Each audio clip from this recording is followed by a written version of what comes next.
Yes, and sometimes that intro doesn't work. I don't know why the intro didn't work, but it didn't work.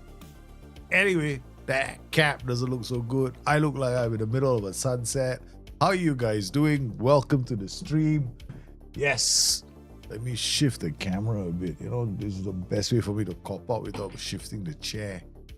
Yes, and when you look at this, right, it looks like my table is like my cabinet over there is falling over. That's because I'm using a wide angle lens inside my home. So it looks kind of like strange, right?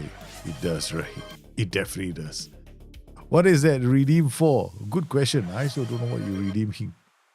I have no idea what you're redeeming at the moment, man. Liberty, how are you? Welcome to the stream. Guys, today what we're going to do, okay? More on tactics and players, okay? More on tactics and players. Yesterday we did a stream where I went to the World Cup and we were,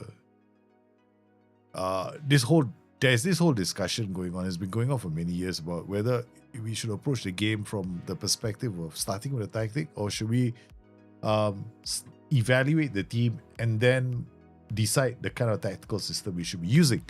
Now, I'll tell you straight up, okay? It's always going to be a mix of both.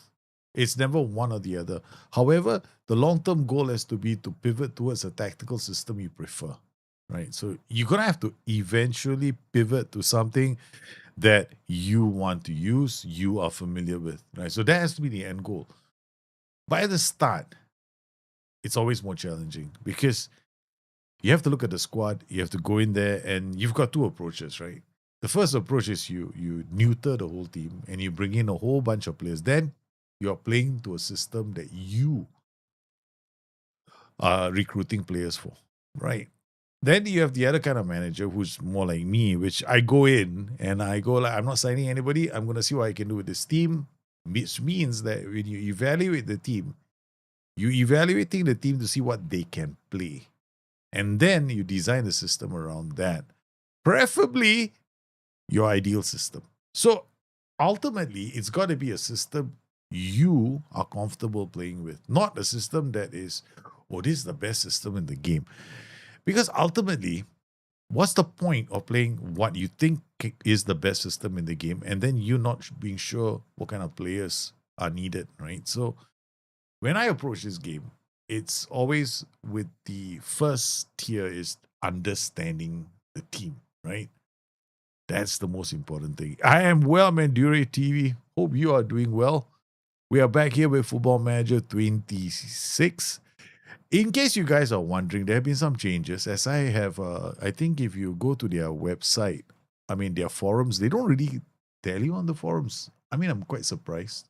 There's no mention on the forums, but there was like a kind of a post right yesterday on social media where they talked about what they are going to be doing for the future. But here we've got a new senior community manager who has joined them. His name is Chris Groves. He's the new community manager, and he's going to be, basically point master, for a lot of questions. I think he's probably gonna get his little feet wet first. But there was something on Twitter, right? There was something on Twitter where SI basically announced that there won't be any more updates for the game FM26, which is completely understandable because we are heading into a new season, so they have to get ready for the new one, right? New version of the game, which will be FM27. Now, and I think some of the FMFC people will also have received things to do with testing as well. I don't know if that's the case. Usually there is one, but I don't see it being mentioned. Usually there will be one, but I don't see it here. Yeah. I don't see it here. Maybe they don't have one. I don't know.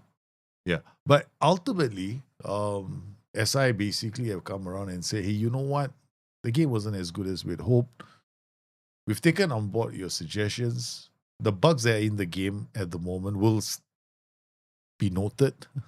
Hopefully, that means that yes, they will reiterate the match engine for next year, and they will probably go into the game and go like, okay, these are bugs that were in FM26. That's all. Let them come in FM27. That's it. Okay. So what will happen is this. Okay, guys. What will happen today is we are going to approach the game, because the approach is always going to be the same. I'm telling you, this approach, right, has been using this chap, man. It's always been the same approach all the time. All the time. It has never changed. Okay, there's no magic sauce. Okay. SWOT score. I've been doing well, man. Thanks for asking. How are you doing? Huh? How is your day? How's your weekday been going on?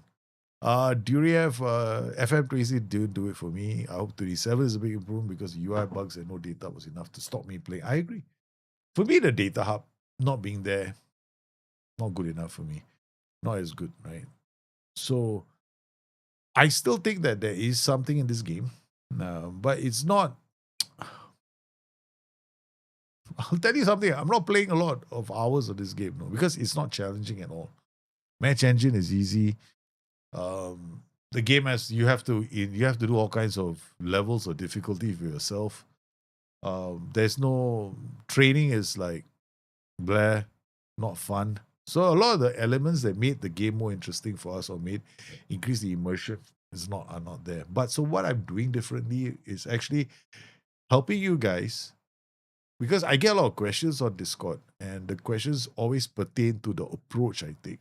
So here we've got a save that I have created with 3 teams. So essentially, I am managing 3 teams concurrently. Okay, so here we go. The same manager is managing Brentford, Aston Villa, and Everton. Why have I done that? Because we got 3 different squads, right? 3 different types of teams. So how would I...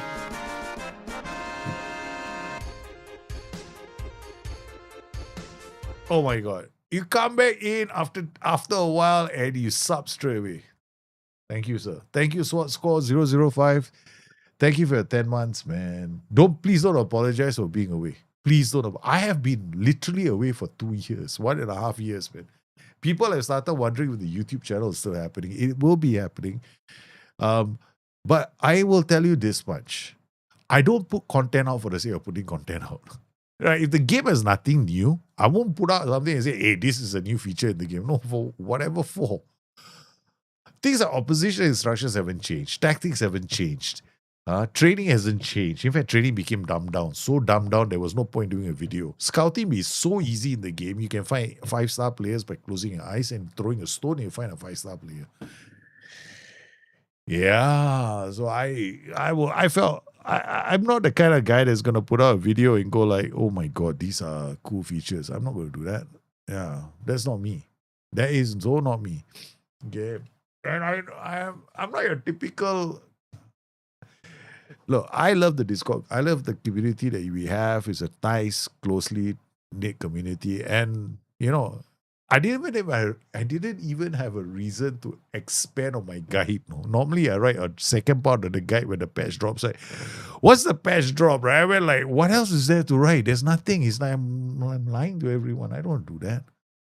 Yeah, just score is fine. Yeah, score. I'll do that, man. So what happened to channel points? We will get there eventually. Liberty.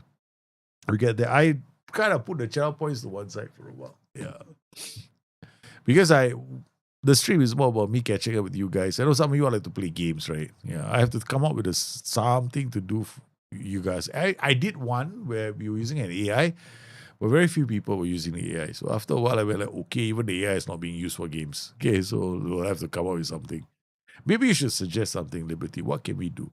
But right now, what I'm doing right now is talking about the game and the tactical side. So there's no like long-term. There is a long-term save that's happening, which is my Nottingham Forest challenge, which we will return to very, very soon. But first, I'm going to do this, which is how do we analyze teams, right? So we've got 3 teams now: Brentford, Aston Villa, and Everton. 3 different teams. How do I approach them? So first thing we do is we go to our squad, right? So I've already got my views, and my views are in the Dropbox folder. It's linked somewhere here. I hope it's linked, lah. I think it should be this link. Please let it work. There it is. That's the Dropbox folder. So all of you who need to, basically get the files like my views and whatever, all is there, right? All the tactics are there too. So here we go. I mean, sometimes I make slight adjustments to the views by adding a column or two. Yeah. Like in this case, I did. I think I added acceleration. Yeah. So now we're going to evaluate our team. So what are we looking for? First thing you want to know is what kind of block can you play? It's very important to understand this, right? If you're a good team, you can play high, mid, and low. If you're a bad team, you can only play high or mid. If you're a really bad team, you can only play high. You cannot play mid or low. What does that mean? It means that if you look at your defenders first, if your defenders have got good jumping reach, positioning, then you can play at least a mid block. But if you have no midfielders who have aggression, who cannot win the ball in midfield, then you can't even play a mid block successfully. So you might as well just attack. Because you're not going to win the ball in midfield. You don't have the players to do it with. So this is the reason why when you're playing as an underdog, right, it always favors you whenever you attack. People always went, how's the underdog teams are playing these gegen pressing systems and doing well? It's because if they were to defend, they'd lose. Because they don't have the players to sit back and defend. Right? So you always look at the team first. So here we look at our defenders. So we've got this team.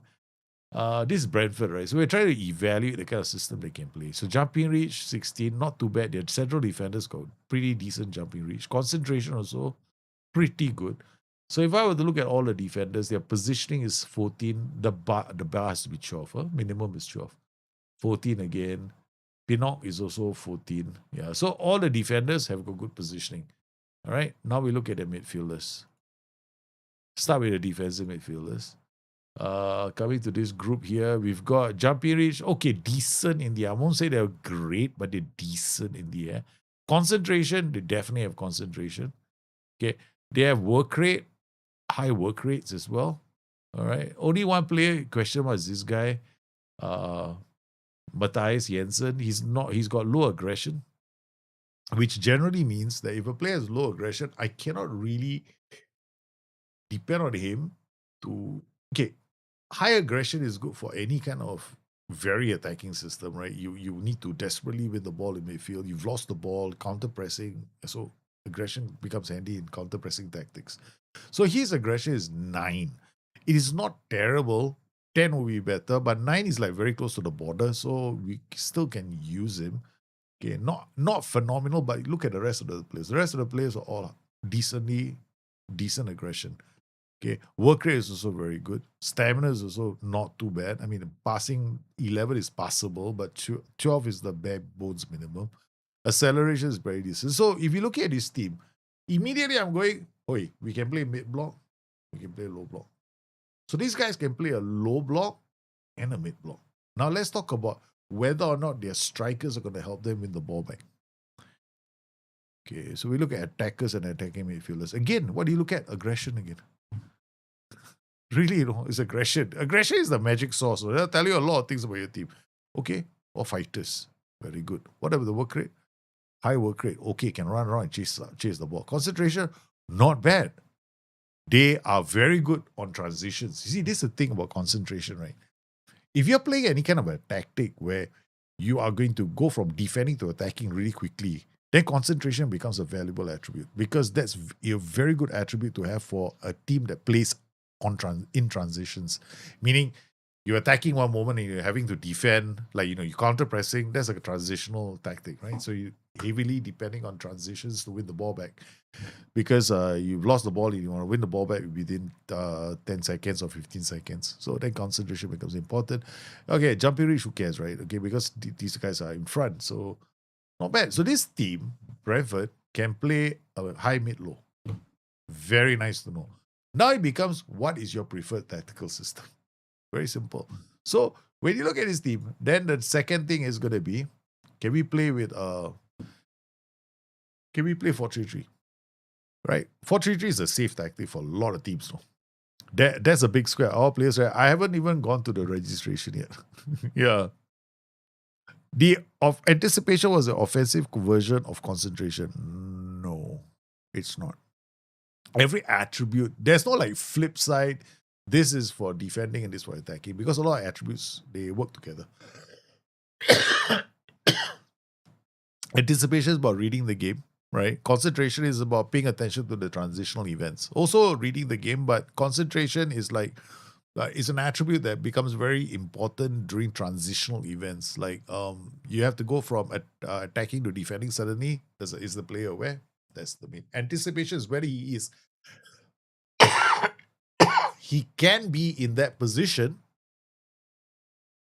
before the event happens, right? So whereas concentration is about the transition itself, whether he's paying attention to the transition. The other one, anticipation, he's got high concentration. He's already there in the right position. So like it's like one after the other.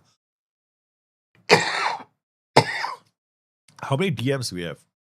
We have 1, 2, 3, 4, 5. Let's look at the registration for this squad, right? So looking at the registration, I'm coughing like man. Yeah, I tend to have asthma, so what can I say? There's a goalkeeper. We're probably never going to use him. I'm just going to look at the ones that are not registered. Okay. I wish that this could be click and they sort. No, they sorted all. It's me having to do this, which is kind of funny. Okay. All right. Michael KOD, 921 doesn't need to be registered. Then we got Josh Da Silva. This guy must be injured for a really long period, man. 6 to 7 months, yeah. Antonio Miambo is 21, doesn't need to be registered. Taiwo Ionini, my goodness, he was from my Nottingham Forest save. Yeah, he's coming to this team. He's joining them when? 1st of July 2026. Next season. So he's not really in the club at the moment, right? So he's still if I'm not mistaken, he's still playing for Nottingham Forest. Yeah. He only comes next season. So he's in the squad, but they can't register him yet. Okay. So in terms of registration, we're fine. So these are all the players that we can see. So these are all solid potential. So this team can play 4-3-3, can play a 4-3-3 easily. Okay, so now let's look at AMCs. Okay, if you want to play a 4-3-3, they need wingers, right? So like I'm only looking at the wingers now because like we already know they'll win the ball in the final third, right? Because of the aggression. So we know that we got the players for this. So the question is, can they play a 4-3-3? Yeah, they got all the players that can play a 4-3-3. Nice, simple. Because they got wingers. I'm not looking very far, no. Yeah. Later is like, how good are you kind of thing, right? Okay. That's later, no? How good are you? But can they play the system? It's not the same as can they play the system well. Okay. So we know they can play a 4-3-3. Fine. Because now we can have option A, option B, option C. Later we can worry about the options. Okay. Now the strikers. We got 2 strikers. Okay, not too bad. He can play as he can play. He's an all-rounder, basically. He can play a center forward. Huh? Then we got this guy, Taiwo is not here yet. So basically, only have 1 striker. So this tells me immediately I have to be very careful with this team. 4-2-3-1 would be okay. 4-3-3 is fine. We can't play a 4-4-2, right? So if he gets injured, who's going to play in his stead? So we got this guy, 13-11, not that good, but it's okay. We got another guy here, Jumpy Rich, very limited in what he can do. So he's definitely out. So then the other player, maybe he's unavailable. He cannot come and play for us, so we'll leave him alone. Who's this? Mikhail Damsgaard. Okay. Other than that, what have we got? We got Dango Utara, also not good enough. So there's only 1 covering striker, which will be Kevin Shade. Right? Or Scarred, I don't know what. Brian Ambolo's aggression must be very high. Big morning, Kim, how are you, man? Long time no see. So we got the players for the tactic, but hey, man, they can only play a 1 striker system. So now we already nominate 4-4-2 is out. A lot 4-2-4 is out. All these systems are out, right? Okay. We can't play any. So maybe let's not be so. Let's not give up so easily. Okay. What about the under 21 team? Do they have any potential players that can play there? Okay. Immediately I look at this potential in CA. CA and potential is the only thing that you look at. Right? You don't waste your time going through everybody, right? You just look at these two. CA means this guy can fit into the team, right? Boom. Okay. So only one is this guy is on loan. Then we got another one over here. This is about the best that they have. Okay, it's not too bad. K Furo. I mean, if worse comes to worse, we can use him, but he is been allocated one of the club's work permit slots. But okay. I mean, he's not going to develop very much. Yeah, but he could be, push comes to shove, a striker that we turn to. He's 18 years old, so we don't have to register him, right?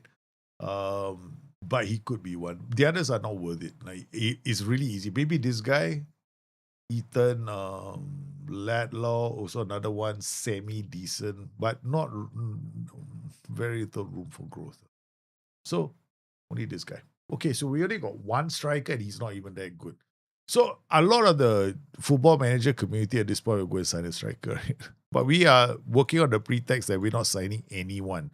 Okay? We can't sign anyone. What can we do without signing any players? So, this approach we take. Alternatively, you go out there prepare to sign another striker. Okay, so we've got this. Now, we know we're not playing a back five, right?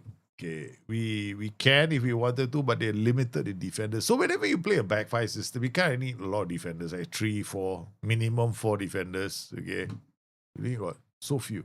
You count like some of them are like right-sided defenders, meaning they can be in a 3-man defense, but we can't depend on them all the way. So, but this guy is decent, and then this guy is also decent, and then we got Ethan Pinnock. And then we've got Nathan Collins. Okay. I mean, if we wanted to, we could play with 3 defenders, but then one would always be a substitute, right? What if 2 of them get injured, then we're dead in the water? So we basically work on the pre-stacks. Okay, we'll play with 2 defenders. That way we can rotate our defenders and keep them fresh. Okay, saves us the problem. Now, what about the fullbacks? Yeah, we got enough fullbacks. We got Keode is a solid defender. Then we got Aaron. I think it's Aaron Nicky, right? Yeah, Aaron Nicky on the left. Okay, great. We got 2 nominal fullbacks. We got one left and right. Very good fullbacks. Which means that we got options on the bench, right? And then we can use these guys up in attack as well. They got Rico Henry is also a very good fullback. Not very tall, but still an option. And of course, we got Keane Louis Potter. So this team has got plenty to offer in terms of fullbacks. In fact, if he wanted to, we can push him up the flanks. You can even use him as a winger, right? So great. We have we can play a 4-3-3 or a 4-2-3-1. That's it. This is how you evaluate your team. So now we know that we can play a 4-2-3-1 or a 4-2-3-1 or a 4-3-3, right? So like if we go to tactics, once again, then we come in here. Let's say create new tactic, right? If you come in here right now and we go like wing play, fluid counter attack, gegenpress, press, soak up pressure, fluid and there's a algorithm that's working here. It's the game's algorithm. They look at the CA, the players, and they tell you what tactics are going to work well with this team. Fluid counter attack. Okay, let's go formation possession. Like an idiot, we're going to suggest a 4-2-3-1, 4-3-3. Did they suggest the 3-2-4-1? Did they suggest the 4-4-2 diamond? No, because we don't have 2 strikers, right? This is commonsensical and it works. Yes. So if you were to play this game as a new player, this is how you approach it as well. And even as a veteran player, my years of playing is telling me I want to play a 4-2-3-1. This is the formation I wanted to play with straight away. Out of possession, it'll be either a 4-1-4-1 because the 4-2-3-1 can morph into a 4-1-4-1. This guy goes forward. Or you can also go into like I think a 4-3-3 DM wide is also a possibility because this guy will just drop into the pocket. This guy will drop here. This guy will drop here because of 4-3-3, right? Also possible because that just means that these guys hunker back into a more defensive shape. Or you could play a 4-2-3-1 itself. Now, I do recommend, personally, I like to play the same formation in defense. That's my style of playing. Because if you take this, There's not much difference, you know. You just are getting this guy to drop here and this guy to drop here. So what happened is this player will come here and this player will come here, so that you get these three in this shape, right? But this drifting back is going to allow the opposition to come at you, so you have to make sure that all three of them can win the ball. Problem is, you don't always have players that are that good in this position. That's the problem. Okay. So instead of this, what we're going to do is we're going to maintain the same. We can't maintain the same position, same formation. 4-2-3-1. The poor man's version of this is the 4-4-4-1-1. The 4-4-1-1. That's the poor man's defense, right? So we got 4-4-1-1. There we go. 4-4-1-1. Double DMs. Okay, it's almost the same tactic, right? Because this is the poor man's version of this is what we call the poor man's 4-2-3-1. Okay, bang, done. So out of possession, they look like this. In possession, they look like this. On any given day, right? This is not a bad move, no, for a lot of teams, right? Okay, so we gone there, created this tactic, and got okay, fine. Now we look at the roles, right? Okay, and then we look at roles out of possession. Out of possession, right? I would just generally recommend just play everything like this. Okay, this guy can be central. We leave him alone. Bam. Okay. In possession, depends on the players that we have now. Now it's the case of what do we have in the club, right? So from this point onwards, it's you already know the formation you're playing with and the block that you're using. So the question then becomes, what can we do to extract more value from this team? That means we have to go and evaluate our own team, right? So we have to look for players who can. What kind of wingers do we have?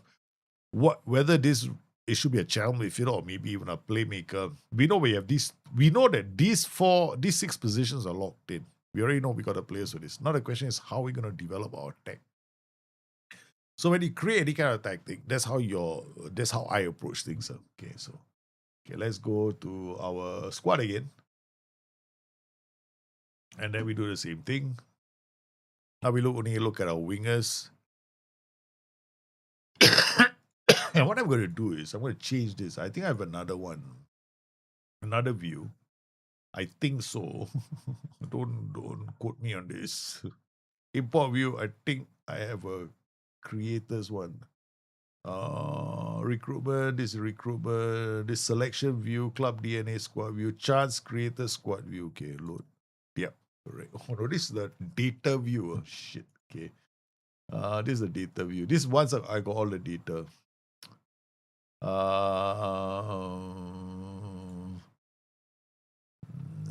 Import view. Goalkeeper, squad view, coaching view, defensive. These are all stats. Club DNA squad view. Let's see this one. Boom. Okay.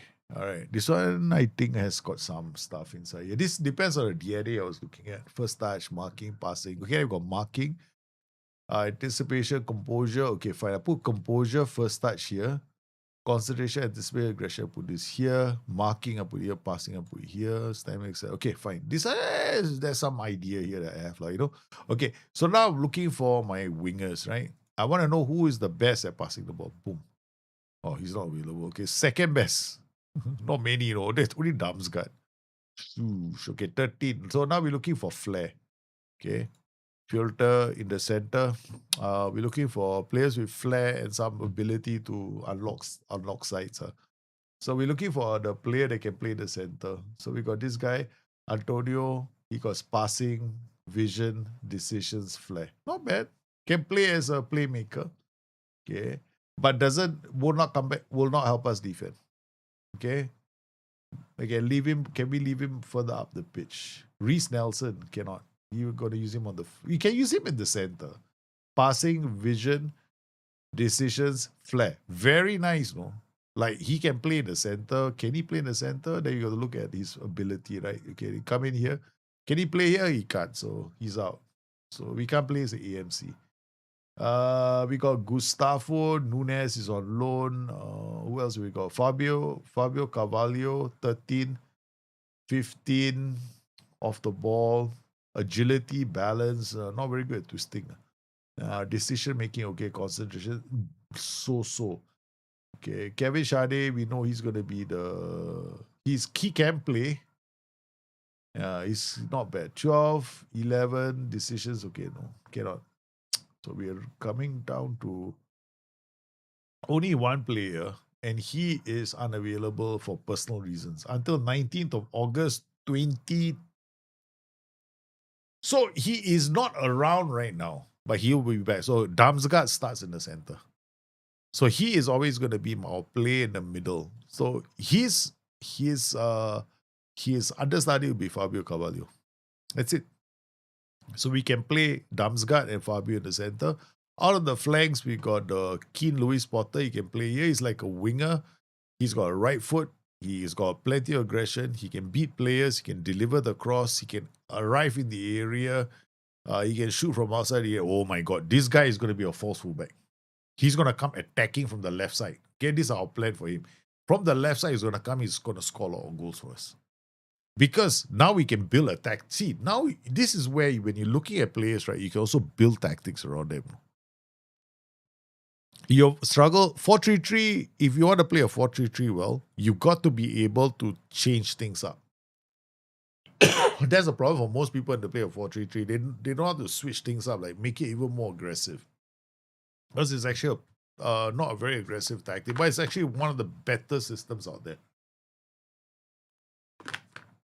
We can play a 4-3-3 with this team, but you have to be a proactive manager. Yeah. Got to be a very proactive manager. You got to look at the situation and go, I need to change things, that kind of thing. Yeah.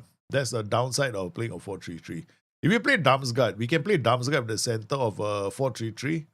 And then we can use the flanks and we can do a lot more movement in the final third. Yeah, we can also play a 4-3. This team can play a 4-3-3 or a... See, in terms of tactics, right? So here, with this guy can be APS. This guy, this is where we are playing our fullback, right? So we're going to play two fullbacks. And this guy, we already know that this position is going to be a player that's going to be charging through the middle. Because we got a player right now who's got long shots 12 and he's a fullback. So he's going to come from here, go this way. We want a winger to be here. We want this guy to roam. And we want him to come through this pocket, right? And smash things up. What we'll want is this guy to hold back, but this guy to move forward. So this guy is going to move forward. This guy is going to charge through the middle. And then we can leave two defenders here. And then fullbacks here.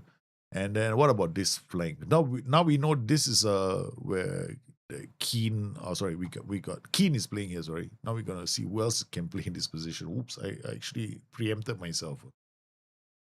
So who else can play on the left? We got quite a few players. So we need a left-sided player on the left side to give our superstar a chance to score goals. So we're looking for our left-sided players. So left footer. So I mean, no, okay. Ideally, I would have put left foot, but I didn't. Okay, so we know this guy is right-footed, right? So he's gonna be playing on the left side. Then we got other wingers. Okay, but not that good. Then we got Reece Nelson. Reece Nelson is right-footed. Then we got Dango Utara, left-footed. He can play on the left. He's got a lot of acceleration. He doesn't have aggression and bravery, but at least he is decent enough to play on the left side. And then we got Shade. Shade is right-footed. Okay, so we can play Dango Utara on the left side. Okay, so he'll be on the left side. And Keane Louis Potter will be he will play as the left back. Okay. And then we will play this guy as the winger on the left. This guy will be playing as the AMC. So we got the three roles sorted already, right? So we got all these three guys. Then we can play this guy as the striker in front. Right. Carvalho is the player that's going to cover for him. Now on the right side, we can play Reece Nelson on the right. But Reece Nelson, right, will not be an inverted winger. If you look at the positioning that we look at him right now, right, he's got a lot of acceleration, right foot. Okay, he's gonna come into the box, but he's not gonna score. But he's gonna dribble and attack from the right side, right? So he doesn't have a cut inside with the ball. I don't see that, but he's gonna drive the flanks. Then we've got Yeah, we got this guy Yamaluk. Yamaluk can also play as a AMC, passing vision decisions. In fact, he can play the center of a 4-3-3. Wow, the 4-3-3 also got a lot of potential. This guy also can play. Yeah, he can play with Mikael Damsgaard as well. Both of them can fight for. Both of them will be playing the same. In fact, Damsgaard, right-footed, right, can also play on the right flank. So let's play him on the right flank. Okay, so we come in here. Go to player selection. I don't want to do it this way. Okay, so we go to tactics afterwards. So we go to tactics, then we can play. Go to tactics, right? So where's Damsgaard? So we got Nelson. Nelson playing here, Utara playing here, Damsgaard can play here. Then this Nelson position, go to the squad. It can be this guy, right? So he can play on the right. Or rather, he can play in the center. Where's the center? There we go. So now we got a player in the center, and we got our striker. Then we got our fullbacks, right? Just now. So our defenders, we got Keane Lewis Potter is playing on the left. We can play Sepp Vandenberg and Nathan Collins or Ethan Pinnock. Okay, so Pinnock will be the one defender. Sepp Vandenberg will be the other defender. Okay. Keode will be playing as a fullback on the left. I think Keode is right side, sorry. Okay, done. And now we got our players in our tactical system. Except now for the two DMs. This whole team is the same. This will be the same team as playing the 4-3-3. Yamaluk, and now we got the two DMs, right? Okay, so now we go back to our best squad. We go look at our DMs. So we knew one of these DMs is to get up the pitch, right? So now we look for off the ball. I don't think I put off the ball here. Acceleration, marking. 7, 8, 9 not playing. Okay, all not playing in midfield. Okay. And Jordan Henderson is not playing. He's here to make everybody else happy that he's actually playing for the club, I guess. Right. I actually don't believe that Jordan Henderson will be playing this game. Oh my God, Jordan Henderson playing. Okay, we got Matthias Jensen. Okay. Frank Onyeka is on loan. Suddenly, right, I'm looking at his team and going, really, I don't have enough players. Okay. Okay. Yeah, come to think of it, right, this team can only play a 4-2-3, right? Cannot play a 4-3-3. It would be nice to play a 4-3-3, but they cannot play a 4-3-3. Don't have enough players. Yeah, so this guy is going to be the BBM. And then we need somebody to be a holding midfielder. So this guy is injured. I will use him, but he's injured, so we're going to use Jordan Henderson as the other holding midfielder. And while the rest all wait to come back from injury. And then the rest of the team is on the bench.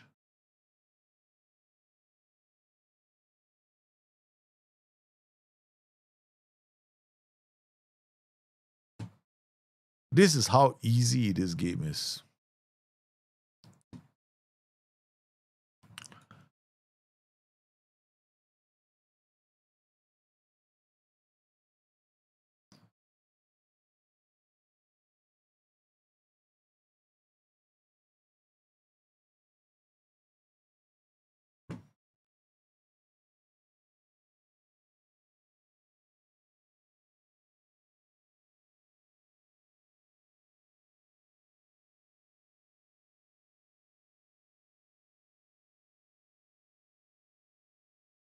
And then we go to our goalkeepers and pick our goalkeeper.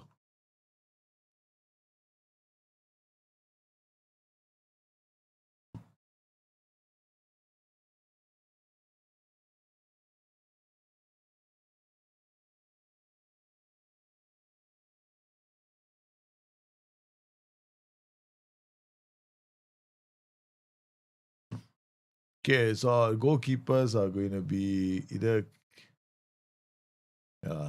he's going to be a goalkeeper. That's it. It's as easy as that, right? So we created a tactic for this team. All right. Can we make a 4-3-3 for them? Not really, because they don't have enough players. I was going through their DMs, right? And they don't have enough. Yeah. Travis is not. So because some of these players are not here. No. So these guys are not at the club, right? So these are the only ones left. So most of these players are, he's injured. Yeah, otherwise he'd be playing. And then we got Rico Henry that I did not pick for the starting 11.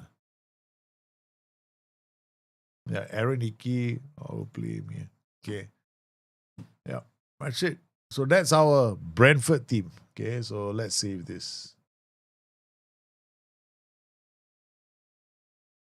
Now we go to Aston Villa. Will the method change now? 4-3-3 is a very balanced system, but you need players for it. You need a lot of DMs, you need a lot of MCs. Problem is, not a lot of teams got 4 or 5 players. You want to play a 4-3-3, you can, but you need like quite a number of these guys. Yeah.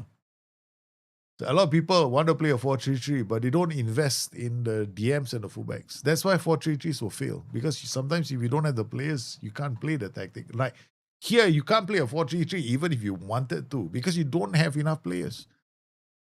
Because if they get injured, we don't have enough DMs. So you have to go out there and side, and you always have to play them. So here at this moment, if he's available and Josh De Silva is available, maybe. Yeah, we can. We'll need 2, right? At the minimum of 2 players. So it's a 4-3-3. It will be simple. We can go this formation. It will be 4-3-3. Out of possession also will be a 4-3-3. So in a second tactic will be the same. So we'll play like this. This guy will be attacking midfielder.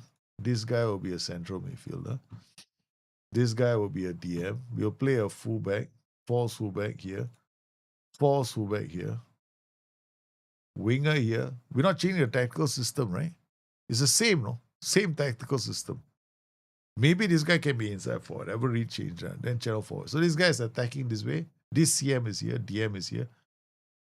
This guy will be the advanced at the back. He'll push out a bit more. So that this guy can charge through the middle. Then this guy will hold.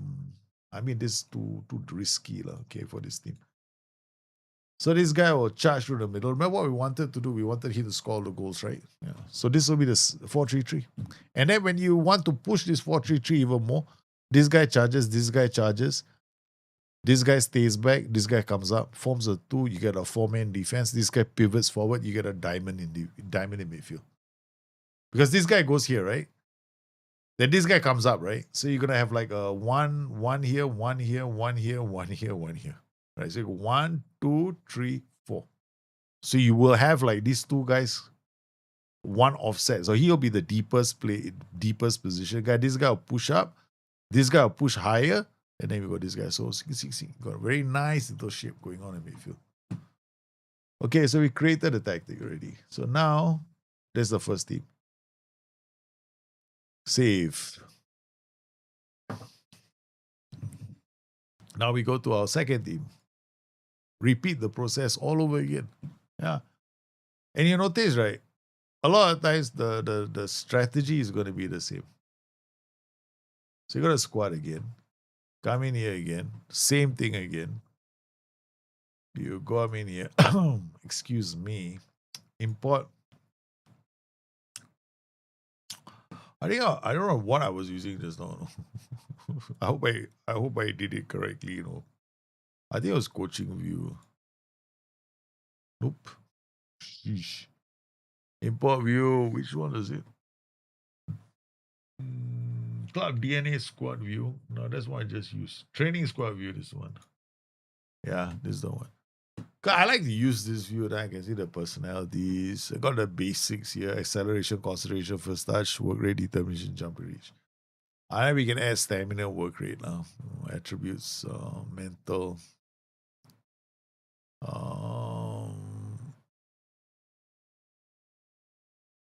Was it? Hey, what I want to acceleration, concentration, first aggression. It's called attributes, mental. That's the one I was looking for. Aggression. Yeah, I wanted aggression above all else. Okay. All right. So now we come in here, look at our defenders. Boom, boom. What can they play? Champion reach 14, 17, only one defender. Aston Villa, right? Might as well go all out attack. Don't sit back and defend.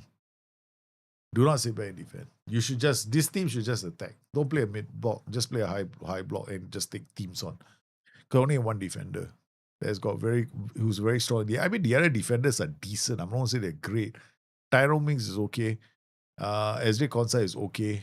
But prolonged defending, that might be an issue. So you probably end up starting a Pau Torres and Tyrone Mings for most of your games, right? And then you got decent fullbacks in Matty Cash, who's got aggression and acceleration. And then they've got Luca Dean, also decent, but his jumping is not that good, but he's still got decent attributes moving forward. Okay, that's taken care of that. Then look at the midfielders again. Very good aggression in your midfield. How many DMs do we have? We only have like a handful of DMs. 1, 2, 3. Unavailable Ross Barkley. Okay. 2nd of October, that he's coming back. Yuri Tillemans. This team, right, cannot play of 4. Okay, they got Yuri Tillemans. He's not too bad. We got Boubacar Kamara, we got Amadou, and we got Douglas Luiz, right? So we've got 1, 2, 3, 4, 5. Except for Barkley. Barkley's not here. So we got 4. Actually, we only have 4. 1, 2, 3, 4. 4 midfielders. You cannot play a 4. I mean, if you want to play a 4-3-3, you can. You'll be using all of them, right? So here we'll play a 4-3-3. Okay. So we've got the players. So we already know we can play. We're only playing a high block tactic, right? So we come to the tactic now. We can come in here, get press, go straight away to 4-3-3. Okay. All right. So they got in possession, out of possession. Here as well. Very funny. They don't give it to us. It's all over the shop. I think that we can just come in here, create new tactic, and come in here, just do again press. Formation, 4-3-3, out of position, 4-3-3. And done. Boom. We got the tactic. Now we come inside here and delete this. Clear this slot. Yeah. Okay. So we got a game pressing tactic for them. Once again, we'll go winger. Keep it simple. We're not trying to be too melodramatic here. Attacking midfielder. We use a central midfielder here. Central midfielder DM. We use fullbacks because I think fullbacks are still the strongest in the game. Then we got center forward. Guy going this way, one white center midfield. I mean, this guy will support this play. Then this guy. Okay, we play white center mid and then we play advanced center back. Guy comes up. We're playing inverted fullbacks. So this system, we're using inverted fullbacks. Why is the football so bad nowadays? World Cup. Are you still doing a secondary game like Wukong? I play a lot of secondary games. Not just Wukong, man. I play a lot of games now. Okay, so we got this in attack and then this in defense, right? So here defending, we get this guy to be a tracking winger. You get this guy to be pressing fullbacks. Okay, so they squeeze, and this guy hold their positions. So these guys are screening, and then this here. So these guys will screen the passes, this guy track. So we just try and beat everybody in the center. Okay, all right. So I mean, because these guys are pressing. And that's the reason why I don't want these guys running away. Okay. All right. So here is attacking white center mid. Okay, team instructions. Now we come to attack. We can drop this and attacking with counter attack. Balance, time wasting is normal. We go to all instructions and then we come in here. Let's prepare the tactic. Right. So spotting runs, we're going to use both flanks with an underlap. Remember, we want one guy to come up. Focus play. And then pass reception will be passed into space. Patience will be we are playing in the opponent's half all the way with this tactic. Because we want to put a lot of pressure on teams. Because we don't want to play a mid-block. Okay. More offense and counter press is fine. Short Google is fine. Defensive line, we don't want to step up more. Then done. Okay, so we created their tactic in a heartbeat. Their tag teams are now. I'm going to be very fast because we saw the players already. Quick pick this team. Kamara, Onana, but now DMs here because I did this. Now do it again. Boom. McGinn, Tillemans, and Kamara. McGinn's will go forward. His jump period is 9. Then got Tillemans. Tillemans is also pretty solid going forward, right? So we got a wide centre back to support play. We got McGinn running into the box. Okay. All right. So, and then we got Morgan Rogers, Buendia, Tammy Abraham. Madsen will be playing as an inverted fullback. Okay. Jumpy is semi-decent now. He's not that good, but he's still okay. Matty Cash, also another, also playing as an inverted fullback. This guy's going to be, Ezri Konsa will be like the libero at the back. Pau Torres is the last man defending. Jumpy is perfect. Created a tactic already. Now, if I wanted to score more goals with this team, these guys are going up. That's it. They're going to charge up the pitch. So if I want, now this is very defensive, right? So now I want to make sure that we are scoring, we are putting a lot of pressure on teams. Okay, so what do? I play fullback, still one-man defense, right? So this guy is going to run up the pitch and he's going to come into the middle. And then this guy is going to do the same thing. Because I'm using wingers right now to give us, to stretch the defenders, right? So, okay, done. So this is the second tactic we just made for this team based on the team that they have. Okay. Not paying attention at work, I guess. Wow. So very simple, this tactic for them, right? We created one from scratch. Now we go to the next team. We go to Everton. Same principle. You will notice, right? In every single system, right? I'm doing the same thing. Okay. My approach is always the same. Okay. First, I go into the same thing. Same thing all over again. What do? What can we do as defenders? 15. Oh, nice. 18. 2 very strong defenders who can win the ball in the air. Okay. They got this guy, Jake O'Brien. Fantastic in the air, but can't twist and turn. His agility in the box, he's good, but box defending not very good. Okay. If the ball comes in the air and he has to win the ball header, he's going to be great. But if you're playing a game where there's going to be a, like, remember when Haaland got the better of some defenders in the World Cup, right? That's because their agility isn't as good, no. Because Haaland is able to run, but they are not able to shift and change their position just to match him and beat him in the air. So that could, and this agility is going to affect a lot of players because they can't turn so well, right? So when they can't turn so well, players like Haaland take advantage of it. So we got Reece Welch, so he's okay. But then we got this guy here, Jared Broadway, my all-time favorite defender. In the game of Football Manager, right? Do you know who I will sign in a heartbeat for any team I manage? This guy. I will always sign Jared Broadway. In my opinion, right now, he is the best defender in the game. Yeah. Value for money. He's not expensive, but he is what I would deem to be a world-class defender at a very cheap price. He's better, for me, he's better than Virgil van Dijk. Right. To me, right, he's better than Virgil van Dijk. Because Virgil van Dijk can score a lot of goals, right? But for price point, if I get Jared Brownwick in my team, right, I'll be damn happy. Guy, he's a very good defender in my book now. Yeah. Hey, Matty Churchy, how are you, man? What skin are you using? I'm using the ANSIOS skin. Yeah. With my own template. My own. You see, this is my color. The skin actually looks like this, but I use a reshade to give it this color, which makes it a very dark black. So we got this team. So we know that they are good they are decent, right? Defenders, right? Okay, so we know the defenders are decent, but not very great on the turn. So I'm probably never going to play a low block. I mean, we can play a low block, not so good. Let's see if we can play a mid block at least, okay? Mid block, what do we look at? We look at this first. Aggression. Okay, the moment you see aggression like this, you know you can play a mid block. That's all you need to know, no? So now you're looking at DMs, no? So I get them excited, right? So, oh my God, so many players here. I'm on my DMs like this.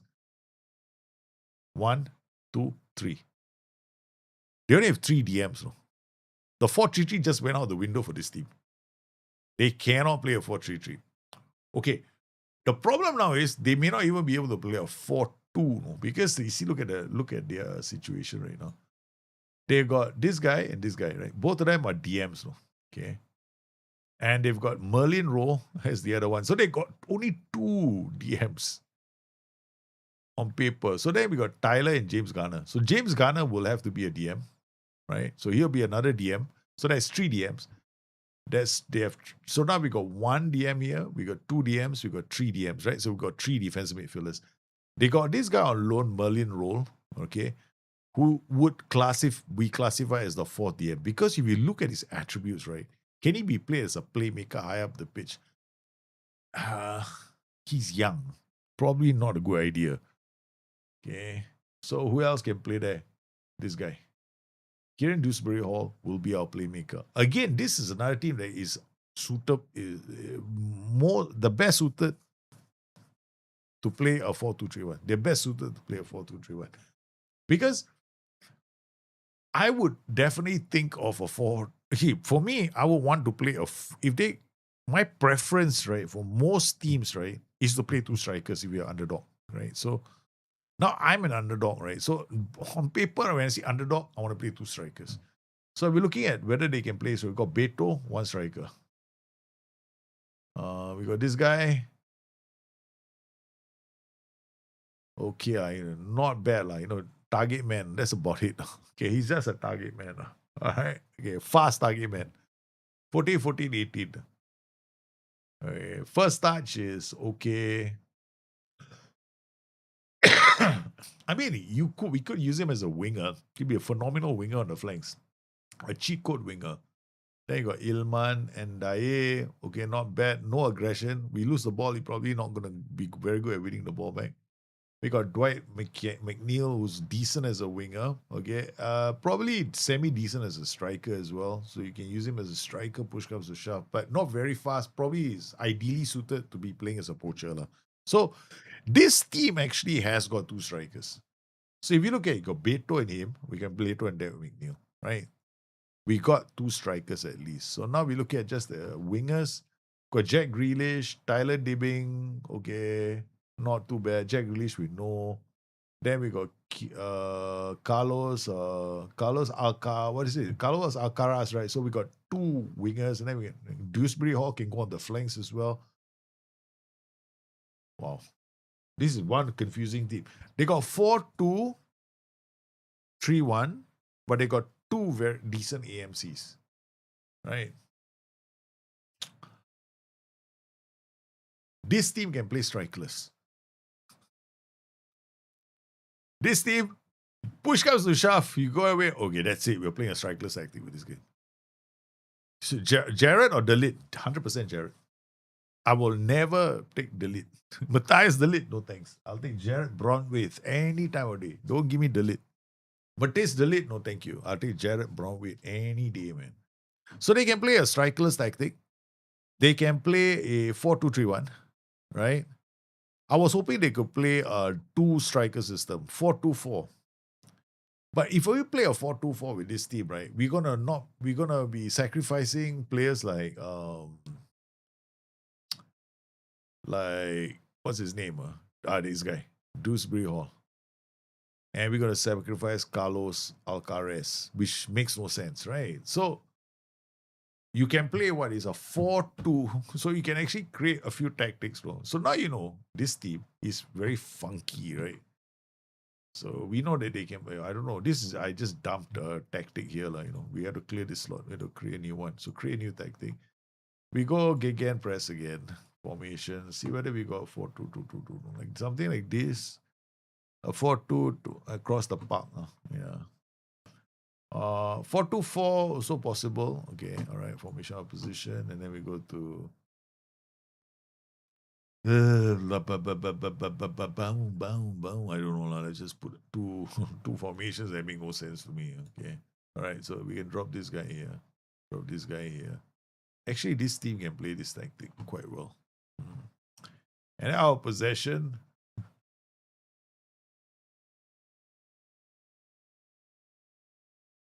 In possession, they're strikerless. Out of possession, they're attacking. How insane can this be? Can this be done? It probably can be done. No? Wait, let me think. Because we got these 2 guys, but then problem is, if we play like this, you see, this is a dilemma. No? Now, literally, there's a bit of we have the players.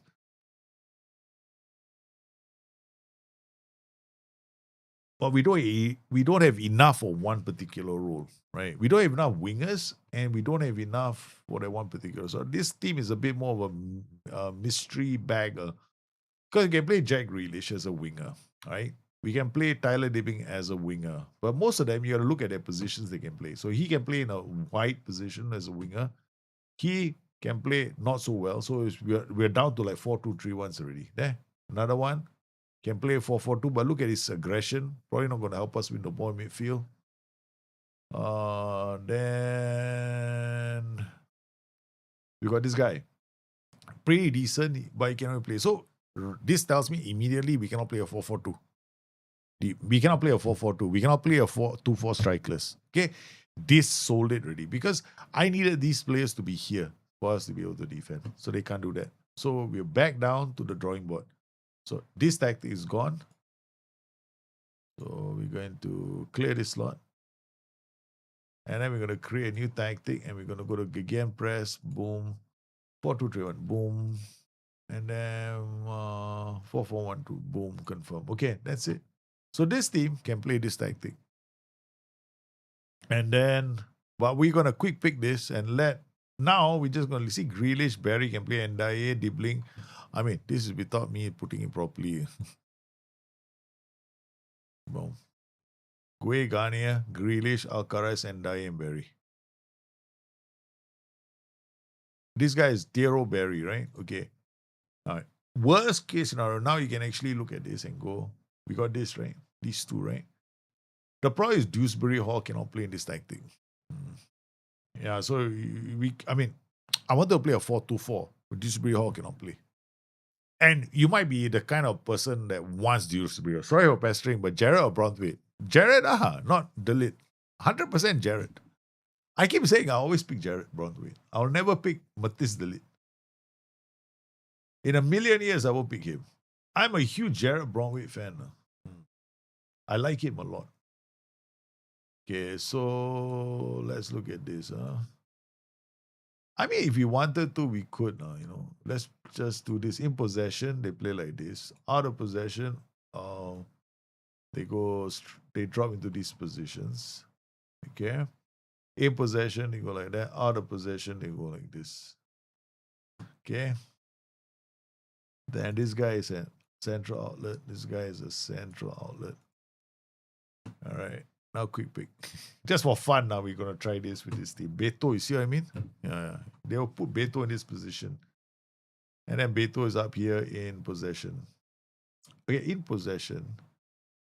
I tell you what I do. We make in possession like this for fun. Huh? Out of possession, they go like this.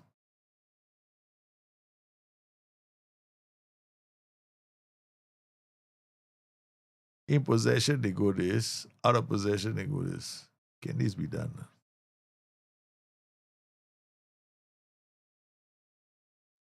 I don't think so. I think this is asking for trouble. So we got like this. Okay, tracking.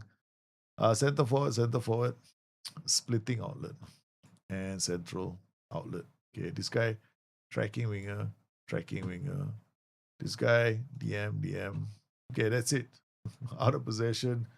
We'll play second striker. We'll play free role. This guy will be winger. This guy will be winger.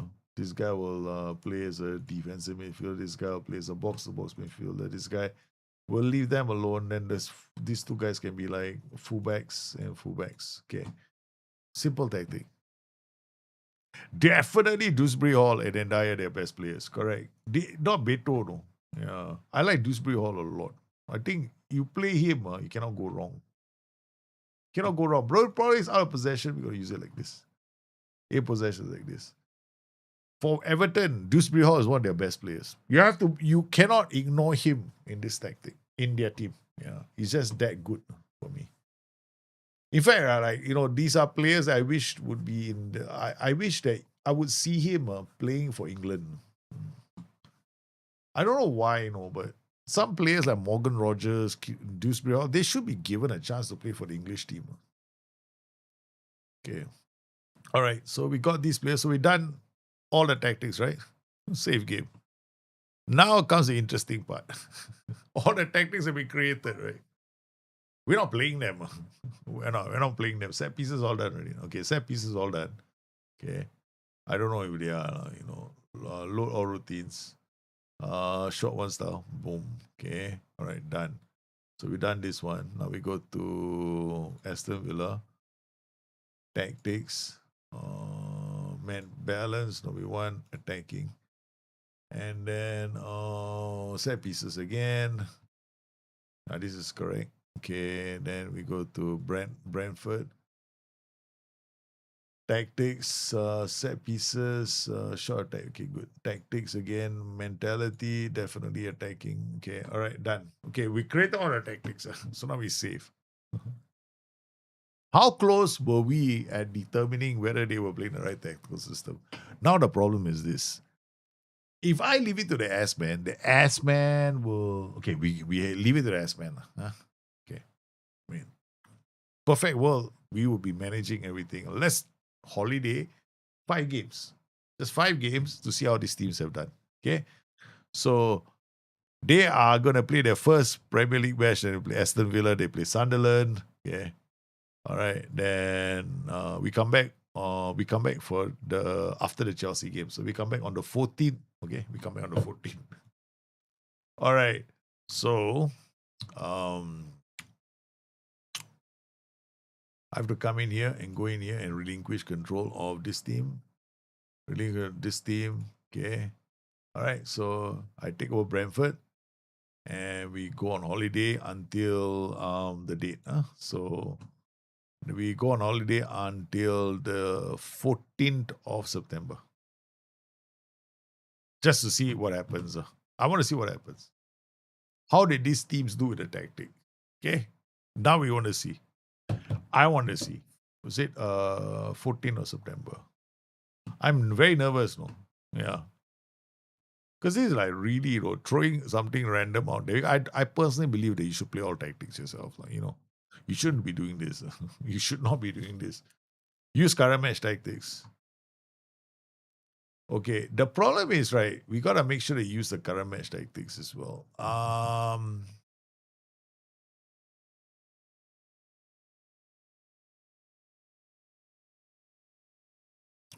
We got to come back here. How do I take back control? Okay. Take control. Okay. And this one, take control, right? Okay. Now we go to this guy. Wait, go on holiday. Use current match tactics. Cancel. That's the only way I can do it now. Yeah, I have to individually go on holiday for all of them.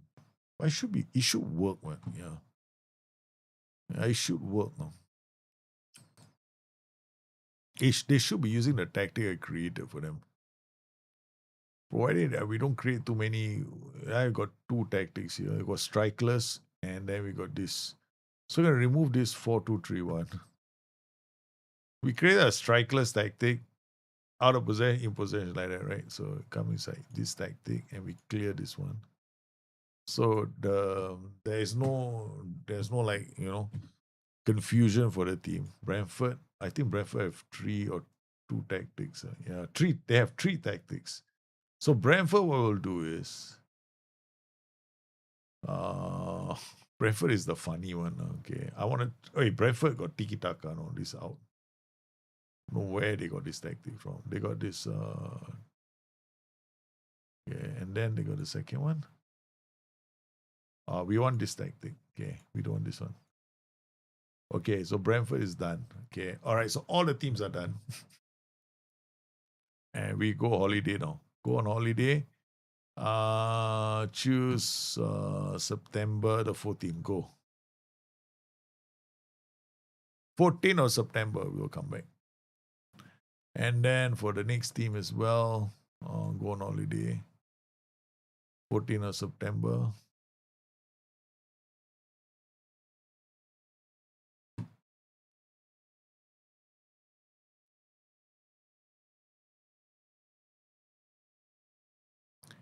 And now we're the next team. Same thing, go on holiday. That's what I was worried about. I want to make sure everybody is using the tactics we have assigned. Okay, bang. This should be the last one. Let's see how this works out. Huh?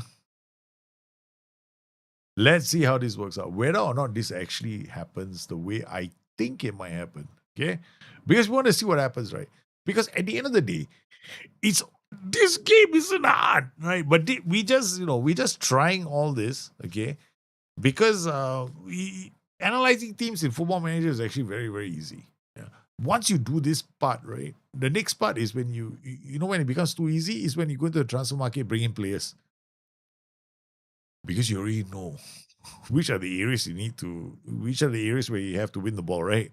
The tactics don't matter after that. Because the tactics, you can play a 4-2-3 and you win, you can play a box, you can win, you can play a 3-4-1, you can win. Because you'll have understood, right, what the kind of players that you need for your tactical system. Yeah. Who's your favorite player from tonight, right? Is it tonight? No, today is Tuesday. The World Cup semi-final is tomorrow. France will be playing that game, right? France will play Spain. What do you guys think is going to happen for tomorrow's game? What do y'all think is going to happen tomorrow? Do y'all think that France is going to beat Spain? What are the odds of France beating Spain? I feel Spain will beat France. Spain will head into the final. They will meet Argentina. Argentina are wearing their lucky blue, no? Tomorrow for you, tonight for me. Guys, tomorrow. Argentina is wearing their lucky blue. They managed to get this special dispensation to wear their lucky blue color. Because they are the away team, right? So they requested that they be allowed to wear their blue jersey. The blue jersey that they beat England in the last time was it 1986? Yeah, 1986, right? But Argentina have lost in the blue jersey to England before, but I think it was a friendly. So that's an important side belief. The Maradona blue, correct? They want to wear the Maradona blue.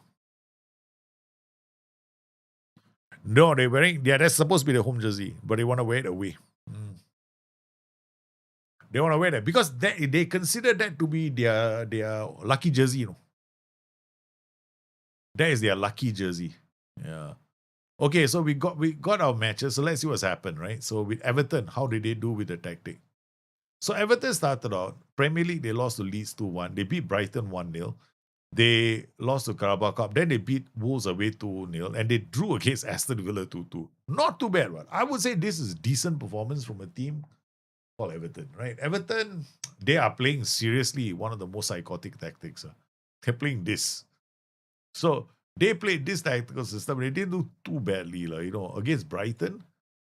1-0 win. So you can see they use the same system, and Alcaraz played quite well. They had a 46% possession. Okay, but this is not a heavy possession tactic. 0.81 XG, not so good. The problem with the Football Manager nowadays is we can't really tell individual chance quality anymore, which makes data is a bit pain there. Because you look at this, how are you getting? You can't mouse over to tell, but so you can tell roughly. So right now we can't tell. There's no very clear indication of what the quality of the chances are. This is Brighton, this is Everton. Decent, but not that good. Everton beat Brighton 1-0. I still don't think that we played very well. And then we played Wolves. Same tactic, Grealish. But they played Grealish, Alcaraz, McNeil. Instead of the players that we wanted to play. I would have wanted to play someone else. But they played Grealish in the middle of Alcaraz. Then Ndiaye here and McNeil here.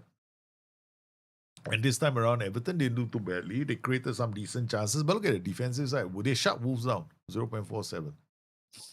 Not too bad. Not too bad. Okay. So let's now take a look at the other team. Okay. Brentford. How did Brentford do? Brentford lost the first two games but went on to beat Sunderland 4-2, Chelsea 4-2.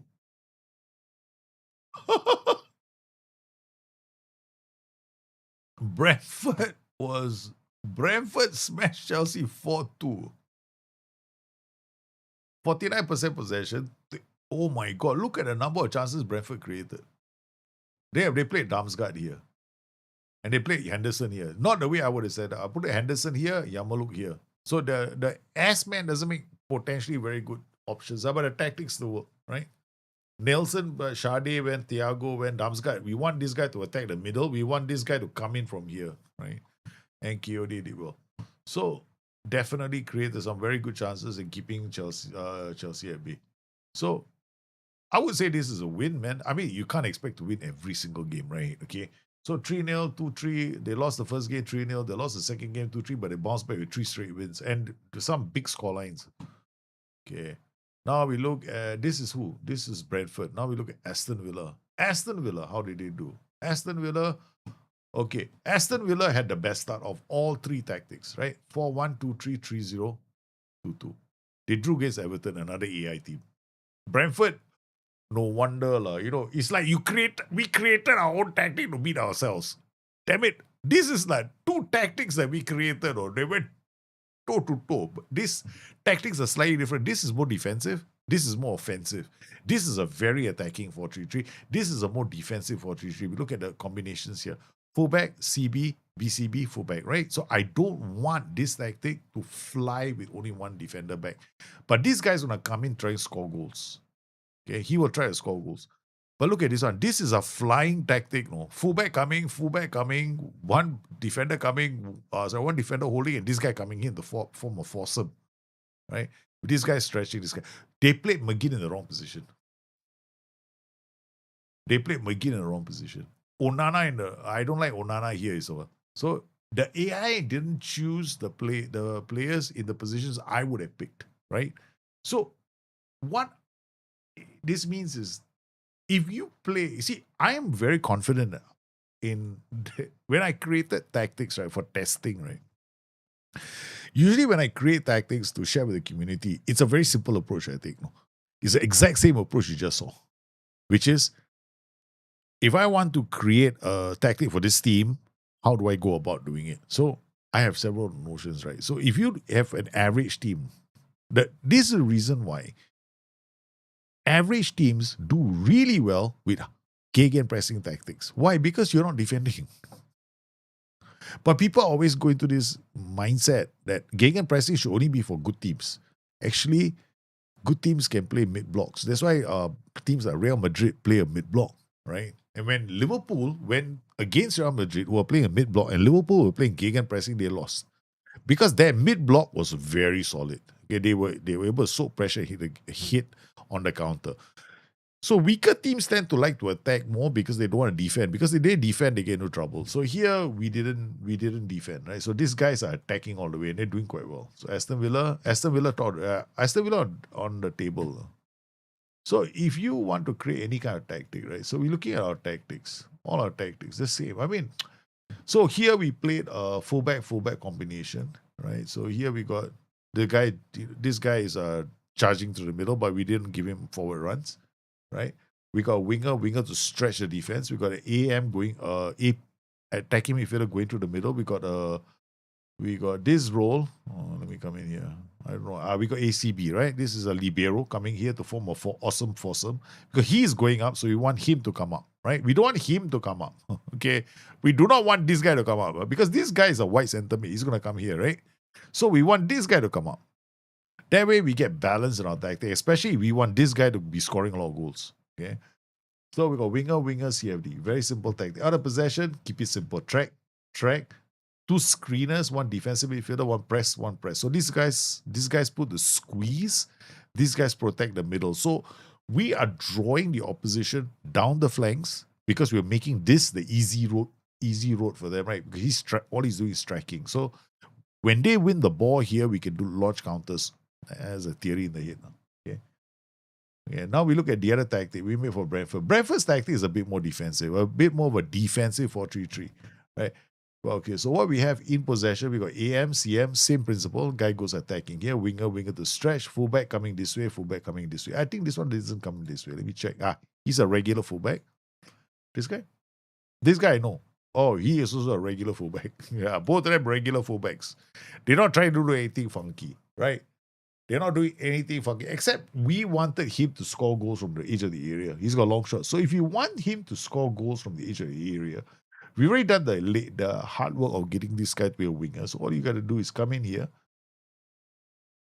We want him to score goals, right? So, guy inside a ball and do this.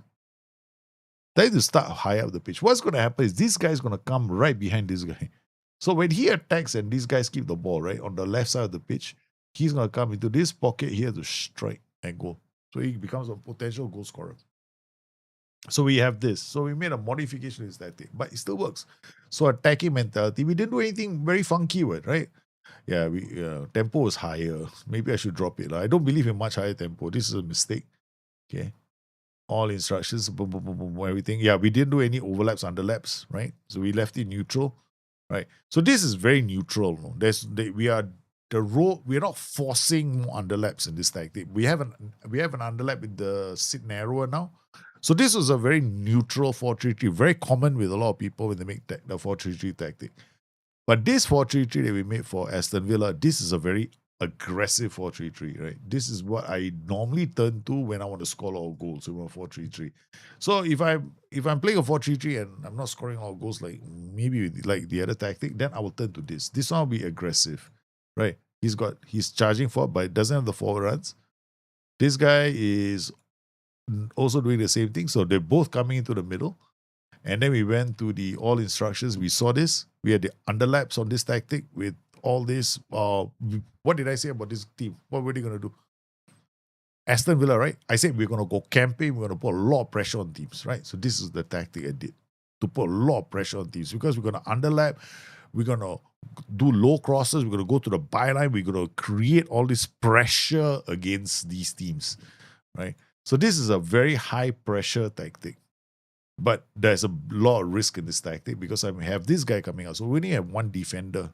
So this has to be a very strong defender. If I lose the ball, I'm in trouble because we're going to concede goals. And that is clearly evident when you look at the results, right? So we considered 2 goals against Brentford. We considered 2 goals against Everton. But we definitely put look at how we play against Newcastle. 4-1, smash Newcastle. And Newcastle are using a defensive 4-3-3. Right? They left space down the flanks and we just penetrated the space and put so much pressure on them. Right? 58% possession against this team. So if you're making tactics, right? You missed Everton versus Aston Villa. Everton play Aston Villa. Oh, yeah. Everton versus Aston Villa. 4-3-3 against a strikerless tactic. Not bad, huh? These two teams, they went head-to-head against each other. And the tactics all created good chances. Look at that. This actually is pretty decent. No? If I look at this, right, this is like maybe 1. This is like what? Golden chance for Aston Villa. Their goal here is like a clear-cut chance, man. Yeah, both of them had 1 clear-cut chance each. So they both created some fantastic. Let's see whether I can see the goals now. So if you look at the tactics, right? Look, we designed the second tactic around the players. We designed one tactic around the kind of defenders that they had. With the fact the defenders. So this is the strikerless tactic that Everton is using. Basically, it's like a 4-2-4, right? Oh, what a goal! What a goal! Holy cow, that is a beautiful goal from Everton. What a goal from Everton. Kamara, this is Aston Villa. See this is what I want. Yeah, the wedge defense. So Aston Villa are going for it, right? So we created a tactic where Aston Villa's 4-3-3 is extremely attacking. So basically, we're playing against ourselves. Morgan Rogers, nice work to begin. So look at what we do. So we go from a 4-3-3 to a 1-5 or 1-4-5, right? So these guys are going to transition further up. There we go. Now transitioning up, so we got all these pressure points now. This is what I mean by making a 4-3-3 become so aggressive, right? That you are smothering another team. So the problem that most people have with their 4-3-3s is they cannot do that. They don't know how to smother teams. So these are 4-2-4.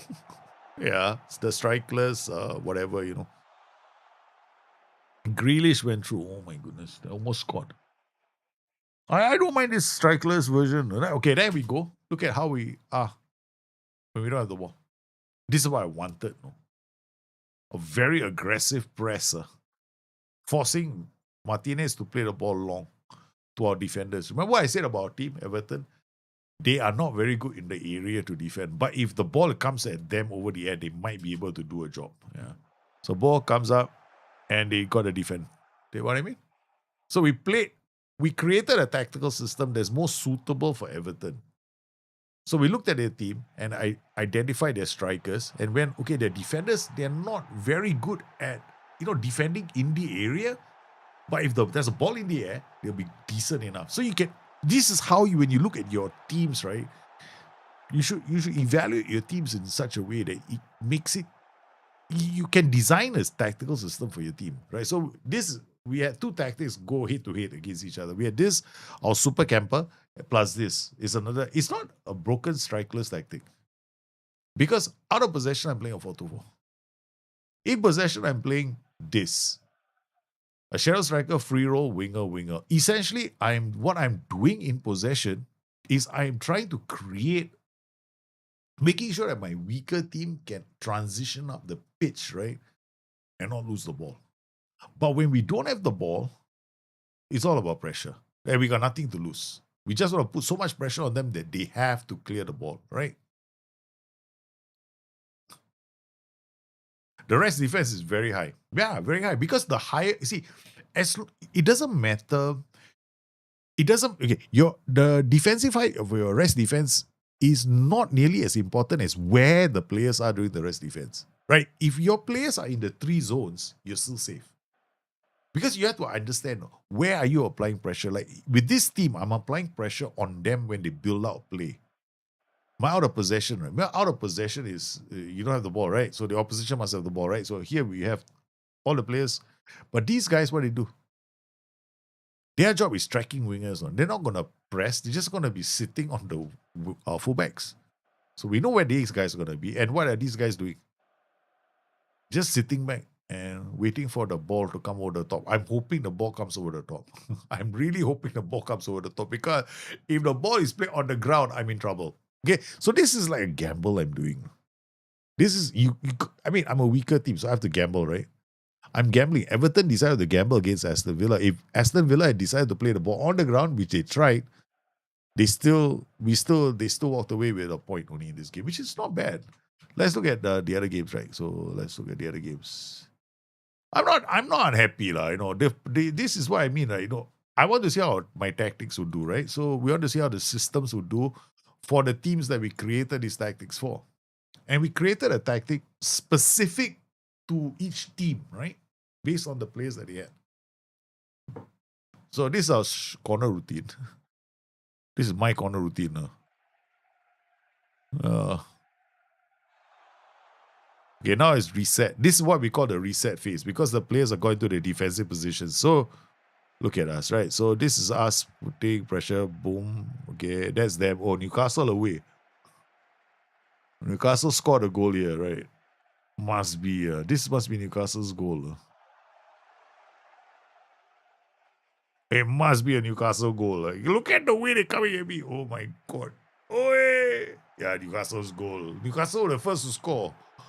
So Newcastle got the lead in this game against us. Okay, Matty Cash. I would have taken him off after the yellow card. Yeah. Crossing. Okay, pressure. And then what happens here? The shape is still decent for defensive. The defensive shape is still quite decent. Okay. Yeah. Boom. Defended. Okay, not too bad. What does Martinez do on the ball? I want to see the build-out play. Because this is a very aggressive 4-3-3, right? Pau Torres to Konza. Okay, now we shift. Look at the shifting. And this is where I pay attention to my tactics. Because the ball is about to cross the midfield line. Every time when they cross the midfield line, I'm looking at here first. I'm looking at all these positions. I want to see them shift. Because at this point, right, Watkins is going to hold the ball up. how good my tactic is will depend on how well these guys move into their next position, because they have to move into the new positions right now. Say, okay, so he holds out the ball, right? Now I'm waiting to see, okay, this guy's moving up, this guy's coming up, this guy's here. Okay, holds up. See that position they taken up. Luka Dean is coming inside. We got these three players here. We created a 2-on-1. In fact, we created a 3-on-1. This flank is gone. If I see this in my tactic, right? Why did I play Tielemans on the right side? Because he's got passing, right? So in a 4-3-3, when you make any kind of a tactic, right, you got to be thinking about why you're using certain instructions. I use focus play. I use the underlap. Focus play will push more players towards the side of the focus. So we got more players on this side of the focus, right? So I got a lot of space here. So when this space opens up, the opposition is in trouble because I drew all of them here. Look at what we've created, 3-on-1. This is gone, man. If the ball comes, he's going to come. There'll still be a 3-on-2. Ball comes in here, 2-on-1. Gone. This position is gone already. We are in. We are in. The more I see that, I know we're going to score a goal. Because we're in already. 2-on-1. The defender can't stop us from putting the ball in. That's a very nice goal. Okay, that's from 1 goal become 2-1. Not bad. And then they have the ball, right? So now we're defending. And this is good. The defensive shape is excellent. We play one over the top. Walking goes down the channel, comes inside, and we score the third. Or is it the fourth?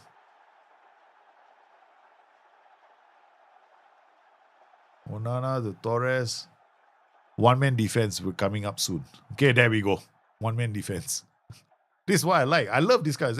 What I said earlier about me wanting to have a 4-man midfield. 1, 2, 3, 4. See that? These 4. I'm so happy, You know why? This is why I'm telling you guys, right? When people say the match engine is broken, right?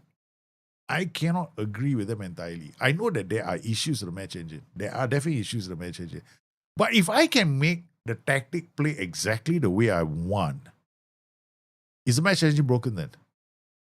It's playing exactly the way I envisioned it in my head. Because when I created a tactic earlier, I have not gone into this team.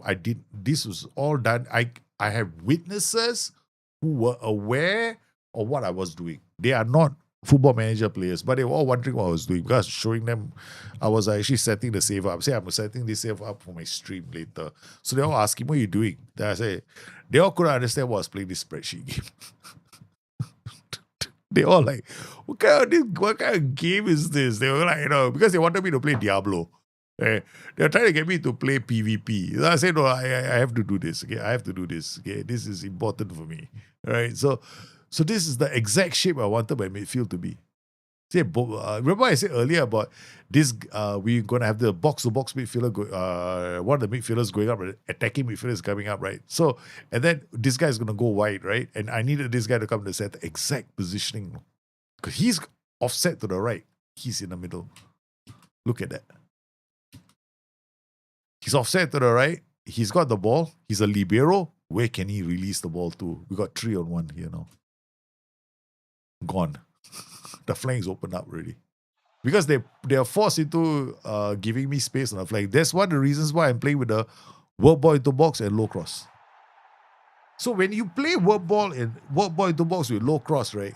With the focus play instruction, especially if you're playing a 4-3-3, right? If you know what you're doing, you can demolish teams, You just demolish them. You demolish Newcastle with this. Oh, I love this, man. The goals are nice. Yeah, I just made these tactics on the fly. I love it. I'm so happy with our tactics, man. Okay, what is this? Aston Villa. Oh, this is Aston Villa Brentford, right? This is the two tactics went head to head. The 2-4-3-3s. Let's see this one. Okay. These are the two tactics that played head to head. Oh, can I? This is hilarious. 2-4-3-3 systems. Really enjoy this insight. Oh, didn't realize you were live. Oh, I was live. I wanted to show people. Okay. I guess we aren't allowed to see it, is it? How is it supposed to work? Okay, come on, goals. Hit the play button, is it? What is load graph? Okay, we gotta continue. Lah. Okay. Yeah. The small things in this game bug me a lot. So we got these three tactics now. So we got a 4-3-3 here. I think it's not bad. I mean, we could carry on for a while and carry. I mean, why don't we do it? Another. We only played 4 games, right? But 4 games, not too bad. Brentford got 6 points. Our Aston Villa is joint on the table. Yeah, all right. We Man City. So let's go holiday. How long do we go? I tell you what we do. We relinquish control now, so it's a bit more faster. Profeto Papa. We relinquish control. Hey, shit. I pressed the wrong button. I know what's going on. Why are you doing this to me? Can we just make it easier? Okay. And then relinquish control. Confirm. Okay. All right. Must be something that the game needs to do. Scare the living daylights out of you. Okay. So now we're here. We're on a holiday all the way until 18th of October. Just for fun. Just to see what happens. We don't holiday on the 18th of October. We go all the way to November 30th for the fun of it. Okay. That's it. We're going to holiday on 30th of November. Trust me, this is not a method for you to test whether your tactic is any good or not. Okay. You should play the tactical system. Because as I pointed out earlier, me holidaying is not enough. Because earlier, the AI was using players in positions I disagreed with. They were playing a player, a lot of them were playing players in positions I didn't like. And for that matter, they were not even playing Dewsbury Hall in the tactical system. I designed it for Dewsbury Hall. But the AI doesn't see it the same way as I do. So that's the reason why when you play this game, ultimately, no matter what tactic you're using, or you can't guarantee that they will always use the players in the position you want them to. Some might argue, why don't you force the AI to pick the same players you pick for your tactic? You can't. I mean, I would love to do that, but sometimes I want the teams to be rotated, and the AI will try to rotate those players if they're not match fit. And I'd rather the AI do that, provided the AI got it right. The AI doesn't get it right some of the time and it screws up. That's it. My tactical knowledge is really, I know it's not. Everybody is very good at playing this game. I'm not one of the best players here. There are a lot of very good players out there. Yeah. I'm very glad to see the community has come a long way, It's come a hell of a long way. But I refuse to accept the argument that the game match engine is scuppered. No, it's not that bad. There are definitely issues, okay? Data Hub is a fucking crime. The trading page is a crime. Okay, I don't like the data hub. I don't like the trading page.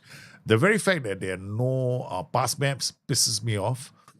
I know for a fact that we had a very simple view that showed us the XG of various shots around the penalty area, and it's not in the game.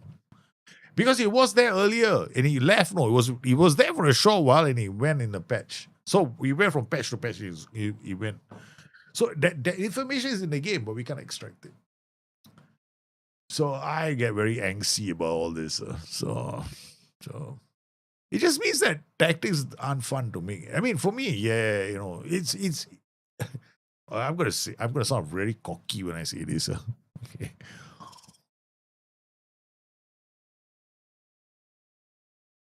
When I make tactics, I want to know that I've got a very high return of goals by getting the ball in a certain position in the penalty area. And I know I can do it because I've done it before in every single edition of the game.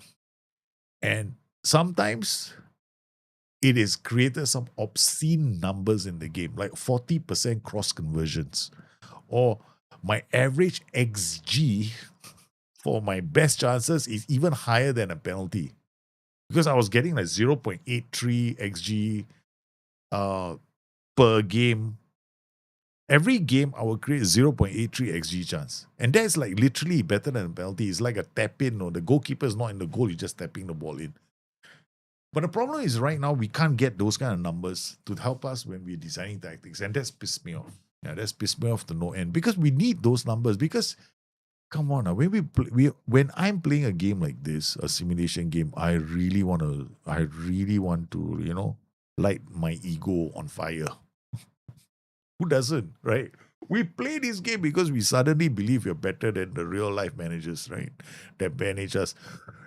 So that when we go into pubs and when we meet our friends who are pint, right, at the bar, and then after a football game, you might be watching Arsenal play in London, and then the pubs are just outside the stadium, right? So you just come out, you go to the pub, which is like literally next to the stadium. There's a pub there. You go there, and you're having an argument with another Arsenal fan, right? And you're telling them what you think about the game, why, and the plethora of knowledge that comes out from your mouth is like, everybody's like, oh no, you know all this stuff because you play Football Manager. Yeah, I just wish that SI improve. I mean, I think SI are aware of the fact that there are people like me out there that are really not happy with the game. Yeah, I'm not happy. But I will play this game because tactically it's damn easy to play. Yeah, it's damn easy. It is the easiest version of Football Manager since Champman 98. This game is so easy. It's on par for me to 0304. That's how easy it is.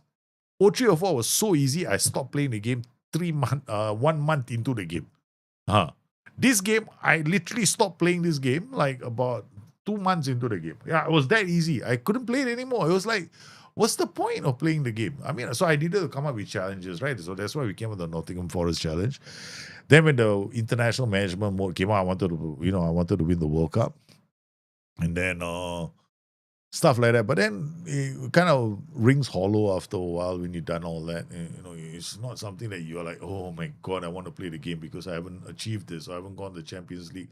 And I've got friends of mine who are scoring like tons of goals. Like, I know other people, they are like, they send me images of, 124 goal season for their team. And they're like, wow, check this out. I'm going, yeah, so what? Like, yeah, that's quite easy. I think no matter how bad they make the game is basically free. I mean, if you're going to compare this game, right? You're playing 500 hours. Yeah, exactly, for $50. You try playing Diablo. Yeah, Diablo, you have to pay for a brand new game every year to play Diablo. And you play World of Warcraft. People who play World of Warcraft, they pay like what, $40 a month to play the game, right? Okay, so after 13 games, Aston Villa not doing too badly, but they've fallen off a wheel. They lost a couple of games. Yeah. They lost to Spurs 4-1. Maccabi, oh my God, they lost to Maccabi Tel Aviv. Man City too. I mean, looking at Man City, not too bad as well. Okay result, but they played Kamara, Tielemans, McGinn. Okay, they're the right position. Buende, Rogers. They played the players in the right positions. Yeah, not too bad. Sunderland 3-1. Okay, they beat Sunderland, but they also lost some big games. Overall, they had a great start, but then they blew a bit. Then they bounced back. They beat Wolves, they beat Basel. They had a bad run. Sometimes these runs can happen because of injuries as well. Yeah, drew against Benfica, but it's still in the conversation on the table. But let's look at the other teams. Right? What about Brentford? Brentford was the one playing the more defensive variant of the tactic. They're doing okay, man. Oh my God, Brentford were playing the more defensive version of this tactic, right? Aren't playing badly. They beat Liverpool at home 2-0. Oh my God. Brentford beat Liverpool 2-0. They're working on 27. They're definitely working on 27. It's coming this year. Look, Liverpool, still Andy Robertson. Look at Brentford. Reece Nelson comes inside it.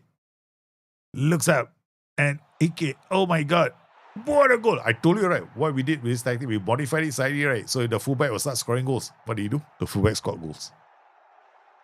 Because we want this tactic to have the fullback coming out to score goals. So we got the fullback to score his goal. Louis Potter now on the ball. Comes up. Simple. KOD comes inside. Crossing the ball. Yamaluk. Damsgaard. Henderson. Oh my God. Jordan Henderson scoring against Liverpool. Brentford 2. Liverpool 0. Oh my Lord. Jordan Henderson scoring the second goal. Not bad, not bad. I mean, look, that's a good result for this team. Look at Brentford. So all three teams are doing okay. Right? Aston Villa, where are they? Look at Everton. Holy cow, guys, Everton played the strikerless tactic. Oh my God, look at Everton. They're second on the table. So we gave Everton this tactic, right? We gave Everton a strikerless 4-2-4, but it wasn't purely strikerless, right? So he's got a in possession is strikerless because we want to make sure that he can pass the ball, but out of possession is actually a 4-2-4, right? So both tactics, right? So they're not playing a pure strikerless tactic. But look at Everton. What a slew! Everton beat Liverpool away. Oh my God! Everton went to Anfield and got a result. Hey, reimagine capitalism. This is a show today about showing people that when they design tactics, right, on the approach I normally take. So I did it with 3 different teams.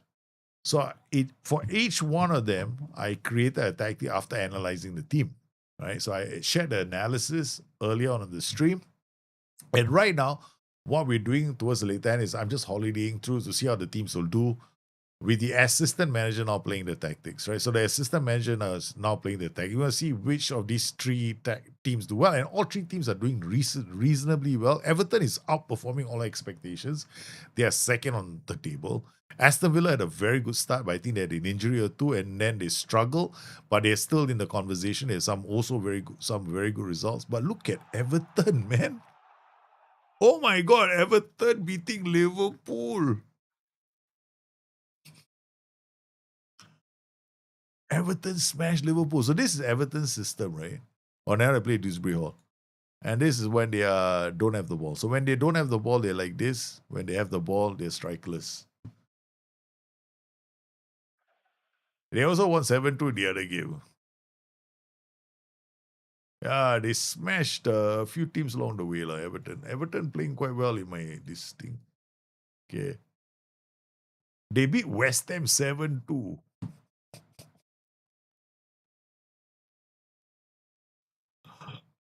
Okay, literally, they're going crazy. Everton smashing another team. So because this tactic when I made it, why did I make it in such a way? I wanted Dewsbury Hall to be a star. And remember when we look at this tactic, right? They didn't have they have Beto only as an out-and-out striker, but they have a lot of AMCs.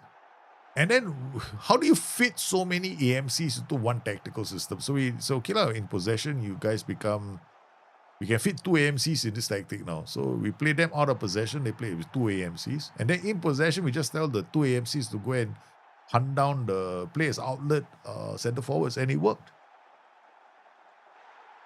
So Everton are smashing West Ham United 7-2. What a day for Everton, man. Mikolenko from outside the area. Another corner. But that's not my short corner routine. That's a different routine. Yeah. Dribbling against inside, shoots. Holiday till the end of the season, huh? Oh, going slowly. If I holiday till the end of the season, too many games. We gotta wait too long. This one is the more interesting. There could be a part 2 coming up. Wow. I might holiday to the end of the season next one, just to see what happens. Yeah, because we're already in November. Yeah. See which of these three teams does well. Endai, oh my lord, look at him go, man. Pulls out the ball. Oi!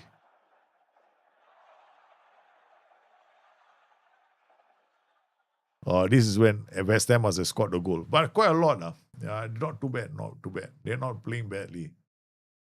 Okay, so now we've got 13 games, right? So now Portal. Let's see when the end of the season comes. Okay, all right. Calendar. Okay, continue.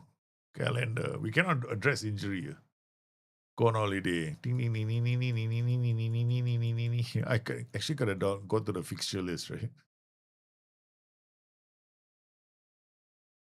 March, April, May. Transfer window opens. Somebody might get fired. No, that's one of the reasons why I don't do it. 24th of May. That's how confident I was of getting fired. I thought I was going to get fired. No. Yeah, if I do it that way. 24th of May. 226. Let's see what happens. 24th of May. Which tactic will come out? How's the family? Okay. The kids are struggling. I mean, struggling actually. Tomorrow morning, the youngest goes to the hospital to find out whether it needs an eye operation. The oldest is doing okay, I guess. The oldest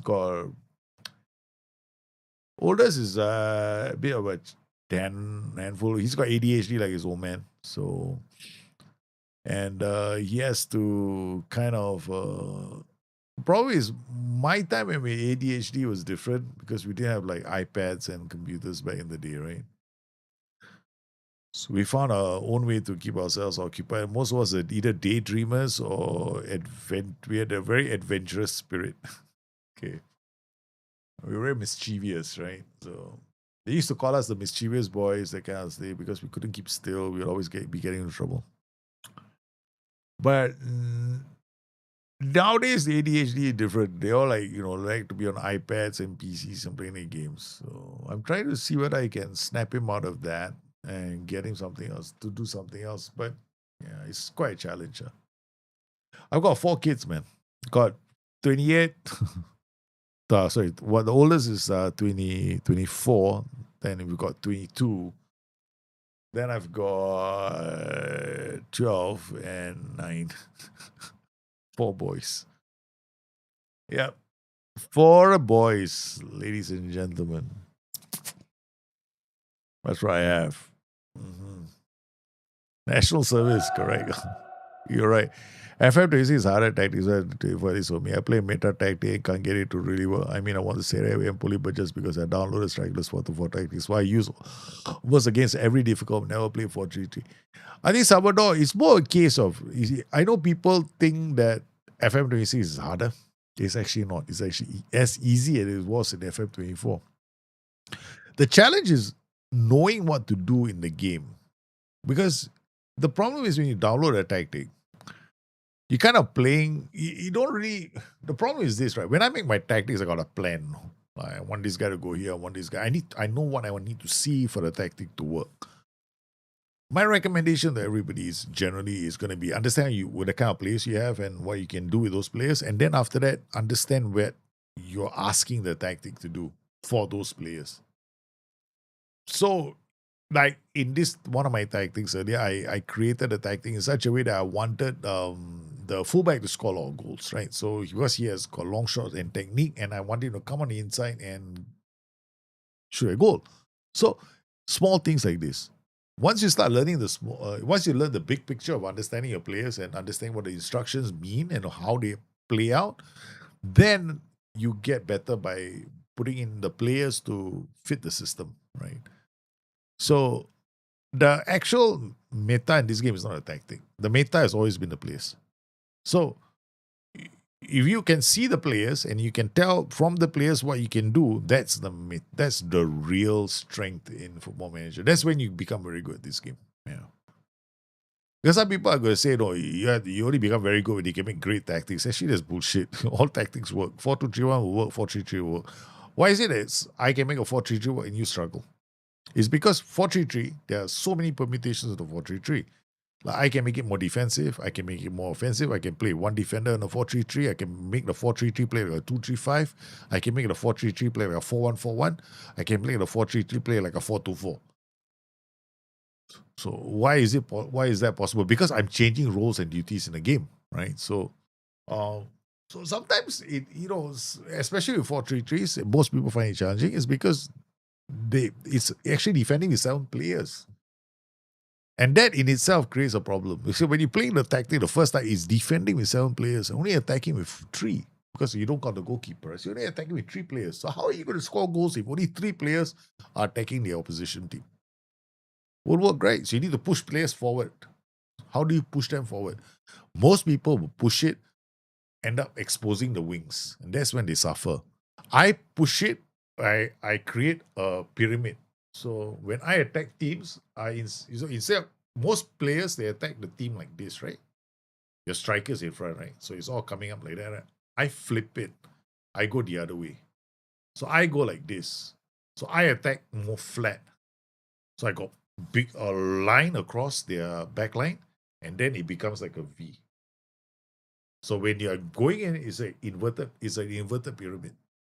So I'm attacking them in an inverted pyramid shape. When you attack in an inverted pyramid, the fullbacks are in trouble. So if you can attack, right, in football, right, basically all managers try to attack in an inverted pyramid. All managers. Tactically in their minds, right, they're all thinking in terms of an inverted pyramid. So you want to be thinking in terms of an inverted pyramid too. Most people, when they play Football Manager, and most people that play Football Manager tactics are still thinking in terms of they think in terms of a pyramid. So like they attack like a arrowhead, like going up like this. But what's the point? Like you got so few players punching through them. Why are you punching with only this one guy? You need the width, right? So it becomes a pyramid then. That's how you do it. So once you get that part, you'll be fine. Yeah. Once you sort that one, I guarantee you'll be fine. That's the fundamental core. That's the game. That is the game. It's been the game. That's been the thing. That even in real life, that's the game, which makes it quite interesting. Tomorrow Spain play France, right? Oh, I'm going to be up for the game, man. 3:00. I might be streaming or I might be playing a game. I don't know what the plan is, but definitely watching the World Cup. Yeah, I don't think I'll be streaming though. That'll be quite a struggle for me. I'll be like, imagine me trying to, maybe I might stream. I don't know about the channel points. You're asking about the channel points. What about the channel points, son? I haven't done channel points in a long time, man. Oh, I haven't even got the thing. Oh, unsackable manager. Reject. Give me back channel points. Unsackable manager. That's a thing. You can use the channel points to make it's not for you, know that one. That would have been for oh shucks. I messed up my own.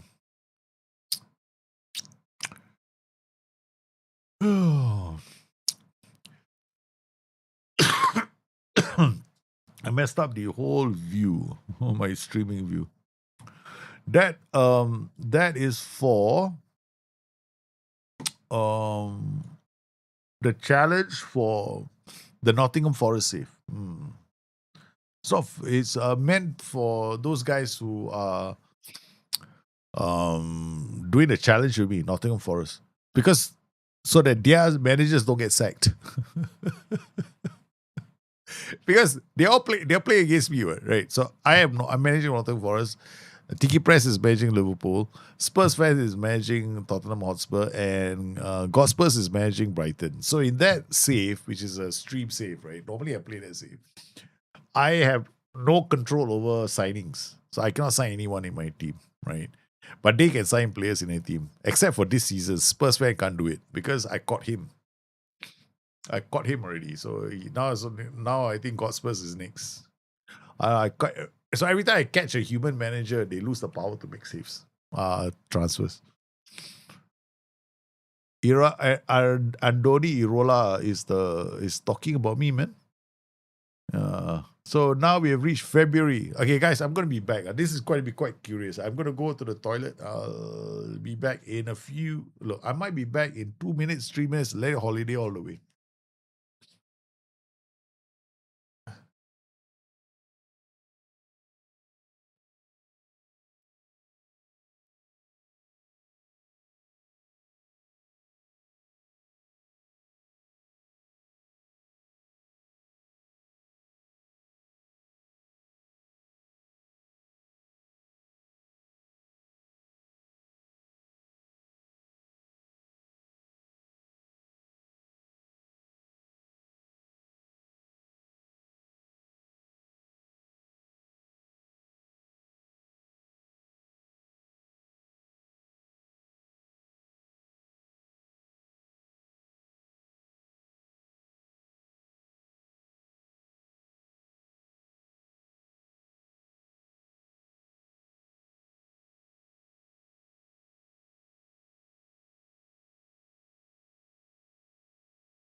Is it an online game? What?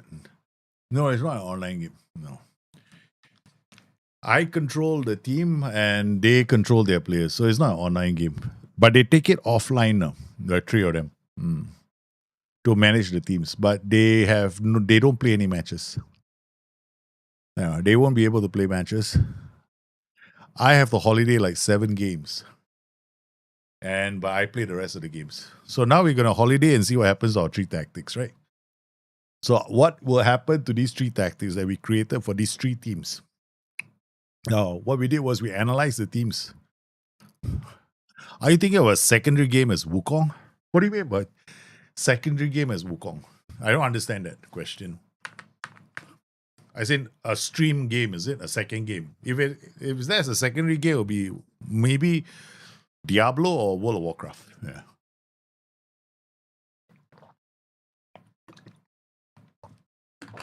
Hello, Intani. How are you, man? It could be World of Warcraft because I've been playing World of Warcraft, but I might be quitting again. I might be quitting the game again. I managed to pass quite high as a DK, but then after a while I got bored again. You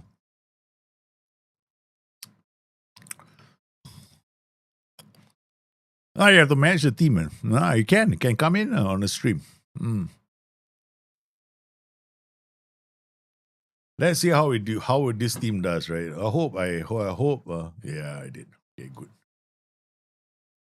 I hope, right, that we do okay. It'll be quite funky if we don't. Aston Villa under 18s lose, but Handy plays well. Okay, what's good? We are May already. So let's see how they do. It's good to have a secondary, sometimes a primary, but you also can run out ideas when you're playing a game. Like Football Manager, there's nothing much left in Football Manager to do, right? I mean, yeah, we can have a long-term save. And how many different ways can you tell a story? My forte is tactics and training, and I only played the game to help people understand the game and also to have saves that inspire people, right? But trust me, this year there was nothing inspiring about playing FM26. I mean, you play FM19 or 18, you can have some inspirational stories like, oh, see how this player developed under my care. I managed to turn him into a mighty Messi. Now, there ain't none of that. So the stories all died. All died over FM26, right? I can see people are trying to do stories about chasing, but it becomes a very simple game of chasing glory without the immersion that comes from developing players or diving deep into the numbers that can tell a different story. All that was not in the game, so it became quite funny. Yeah. I know many people are still on FM24. I would be on FM24 too. But even with FM24, for me, like, I want to play the game that is current. Because if not, I'll have to upload databases in, right? Okay, let's look at the results. The results are in, ladies and gentlemen. Okay, the team that played the most aggressive tactic, we gave them, Aston Villa, didn't perform the best. Like, Aston Villa finished 11th on the table. They're very aggressive style of play where they only play one, because I don't recommend shooting out with this 4-3-3 when you're playing. You know why? It's extremely risky. You should actually play a blend of what Brentford is doing with this tactic. Like, means away from home, you play the more relaxed 4-3-3, and if you're pushing for goals, you go with this one.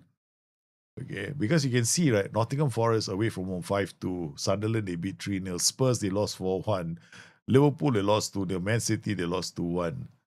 Europa, they only made it to 16, and then they beat Leeds. Decent results, but not fantastic. I wouldn't go like, oh my God, they play well. No, they didn't. The surprise package was Everton. Everton made it to the Champions League. But before going to Everton, look at Brentford. Brentford played the most sedentary version of this tactic. Right. They played the 4-3-3 with the fullbacks and only that one fullback coming in to score goals, right? Okay. So they beat Everton. Look at them, and they beat Everton 3-1. Brentford beat Everton 3-1. No, Everton are flying high into the Champions League. But they beat them. So Brentford scored first off a corner. Or did they? Keode comes in. Yamalu. Nathan Collins goes back all the way to I like the goalkeeper. He can come out quite high. There we go. Look at where he comes in. Goes all the way in. And then defended. Ndaye was KOD with the ball. Nice defending. Fullbacks, not over committing. Hickey, right? That's where we want him. Damsgaard plays a central attacking midfielder in the center. Sade, Damsgaard shooting. They get the first goal. A bit of a mess in the box. Not bad. Then Brentford, second half. 1-0 was the first half scoreline. Oh, nice. Back to front. What a direct goal that turned out to be. Brentford from the back to front. I always like this kind of goals. It means that the tactic is singing. Because you can get the goal to start from your goalkeeper. The whole move to start with your goalkeeper. It means that you got the rules perfectly right. This one, they intercepted the ball, and then the winger giving us the wing. They had a fullback coming inside. Third goal. Nice. Not bad. Not bad. Brentford beat Everton quite handily. Aston Villa a bit disappointing. But I kind of expected this because Aston Villa's tactic is extremely aggressive, right? Extremely aggressive. Okay. And then we look at, if I wanted to look here, we can go to the XG table. If I were to look at the XG table, the chances created, right? They all created. See whether Everton created a lot of chances, Aston Villa, all three tactics created decent amount of chances, right? Everton had fantastic finishing. Like, they had phenomenal finishing. Aston Villa had decent finishing. So, in terms of creating chances, all three teams were good at creating chances, right? Okay, that's pretty good. In terms of being gapey, Aston Villa were the one that created against them, right? So this is 70, basically like 70 goal scoring chances. Keep it very simple. So Aston Villa, Brentford, the West Everton. Everton was the most defensive of all the tactics. So at the end of the day, the tactic that did the best, right, was Everton's system. Because Everton, we played it to tune. We created this tactic for our boy. What's his name? Dewsbury Hall, right? So I got to relinquish. I got to take control back for Everton. Everton. So take control of Everton. Okay, so we go to Everton now. Okay, Everton, and then we look at the tactic. So you look at the tactic that we created for Everton. It was for Dewsbury Hall. We want to give Dewsbury Hall a free roll, right? Want him to drift into these pockets away. We got one shadow striker. We got winger. Out of possession, Dewsbury Hall will become like a splitting center forward. So he goes this way, right? This guy is going straight. So it was a basic 4-2-4. It wasn't like, a tactic that is meant to be like a pure strikerless tactic. Out of possession, in possession. See, the instructions are pretty straightforward, right? There's no like overlaps, underlaps, nothing. There's no work ball into box, nothing like that. It's a very simple tactic that was just meant to put as much pressure as we can and we squeeze the playable area out of possession as well. So that when they don't have the ball, they squeeze, right? Out of possession. So they will play for the offside trap, right? Because we are putting pressure on them. And these guys are pretty close together. So looking at the results, Sunderland, they smashed 5-0. Spurs, they won 1. Man City, they lost 3-2. West Ham, Liverpool 3-3. So they didn't lose to Liverpool the whole season. They went to Anfield, they got all 3 points. Well, look at this, man. Manchester United at home. Anytime we beat Manchester United, I used to do like 4,000 hours on Football Manager. This year is very low number. This year is not even close to 500, I think. Yeah. Mikolenko, Ndaye, look at the ball. Oh, nice pass to Grealish. What a pass to Grealish, man. Right through the lines. So we're playing a 4-2-4, putting pressure on them, forcing them to go wide. Okay. They managed to get this is when we're in trouble, this tactic. Because we allow them to come at us, right? So once they can get past that first line break, we are in trouble. That's the only downside with this. Because we are depending on the pressure that we say. This is the pressure I'm putting on teams, and I'm hoping that they cannot get the ball out. If they cannot get the ball out, we can score a goal. So now they come at us again. Holy cow. Then we win the ball and we launch a counter straight away. No, we don't. Again, we're defending quite tight. Okay. See, the lines are quite tight, quite narrow. And then we go counter.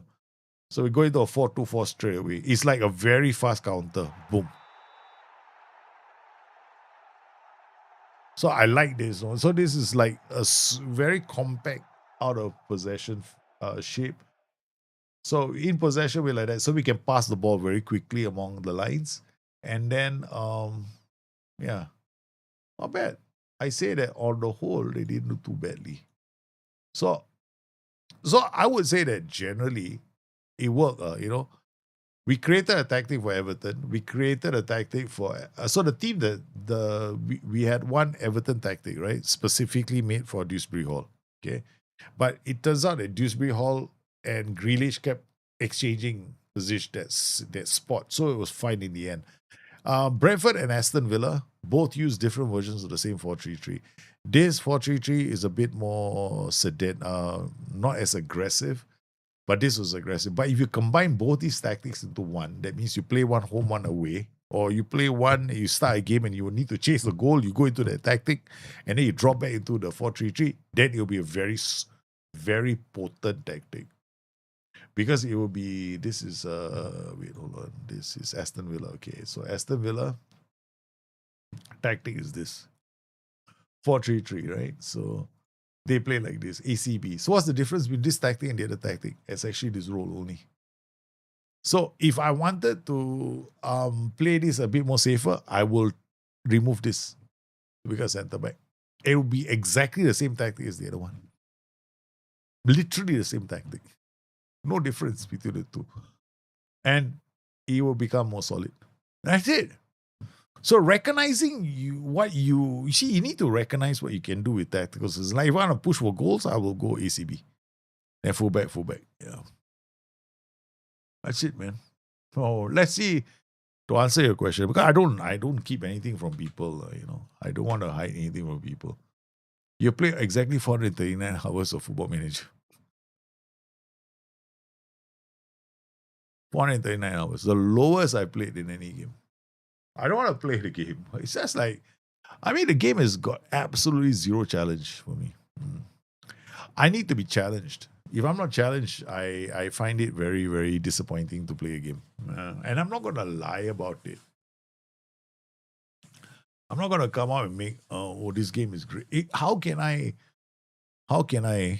in all honesty, tell people that the game is great? It's not. It's not fair. Not fair to all those people who have to work very hard to pay to play the game. So my advice to most people is play what makes you happy. If it makes you happy, I love the tactical side. I guarantee you, I love the tactical side. I will play just to make tactics for fun, try out. Yeah, I do that. I still do that. Yeah. That's where my 539 hours go. I make tactics. I will play the World Cup. That's about it. Yeah. That's me. I always do some funky things at the World Cup, like, play Curacao, play, I play with Iran, I play Iraq, I play all these teams. I just trying to get them to win the World Cup. Yeah. That's all I'm doing right now. I'm trying the impossible show, like Scotland. Scotland, I managed to get them quite far. I managed to get Scotland all the way to the semi-finals, in the World Cup. And they make it, they win the World Cup. I'm hell bent on getting Scotland to win the World Cup on Football Manager 26. But I managed to get to the semis. Yeah, semis was quite tough. Yeah. Well, guys, I hope you enjoyed today's stream. We're trying to cover a bit more on Football Manager 26, and the goal was very simple, right?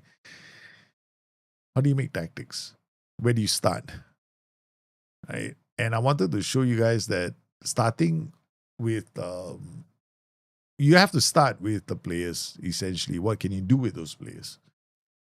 Eventually, you're going to have to gravitate towards the system that you are the most familiar with, or the one that you can play, right? Is it a 4-3-3 or a 4-2-3-1? Some of you struggle with 4-3-3s, and you all will drift into playing a 4-2-3-1. You know what a 4-2-3-1 is so good? It is actually a good system. It is a very good system. It is a damn good system. I keep telling people that, but nobody wants to listen to me. 4-2-3-1 is actually a very, very, very good system. It's not just the meta, don't listen to all the garbage out there that tells you, oh, it's the best tactic, you should be using this, you should be using something else. It's because people don't like you using a tactic that gets the results, right? They just want to show they can be done with other tactics, but it's still to find the players. Whereas in a 4-2-3-1, you can escape with the average players. But a 4-3-3 is a bit more trickier because you can't get away with average players. You can do okay with a 4-3-3. You will generally it's a safe bet for a team you have not managed before. But if you want to outperform, expectations, then you need to make tweaks to the system. So I hope you enjoyed today's show. I'll be back tomorrow. Please stay safe. Take care. Ask me any questions you want in comments below on Discord. Stay safe. Good night. I'm off to bed.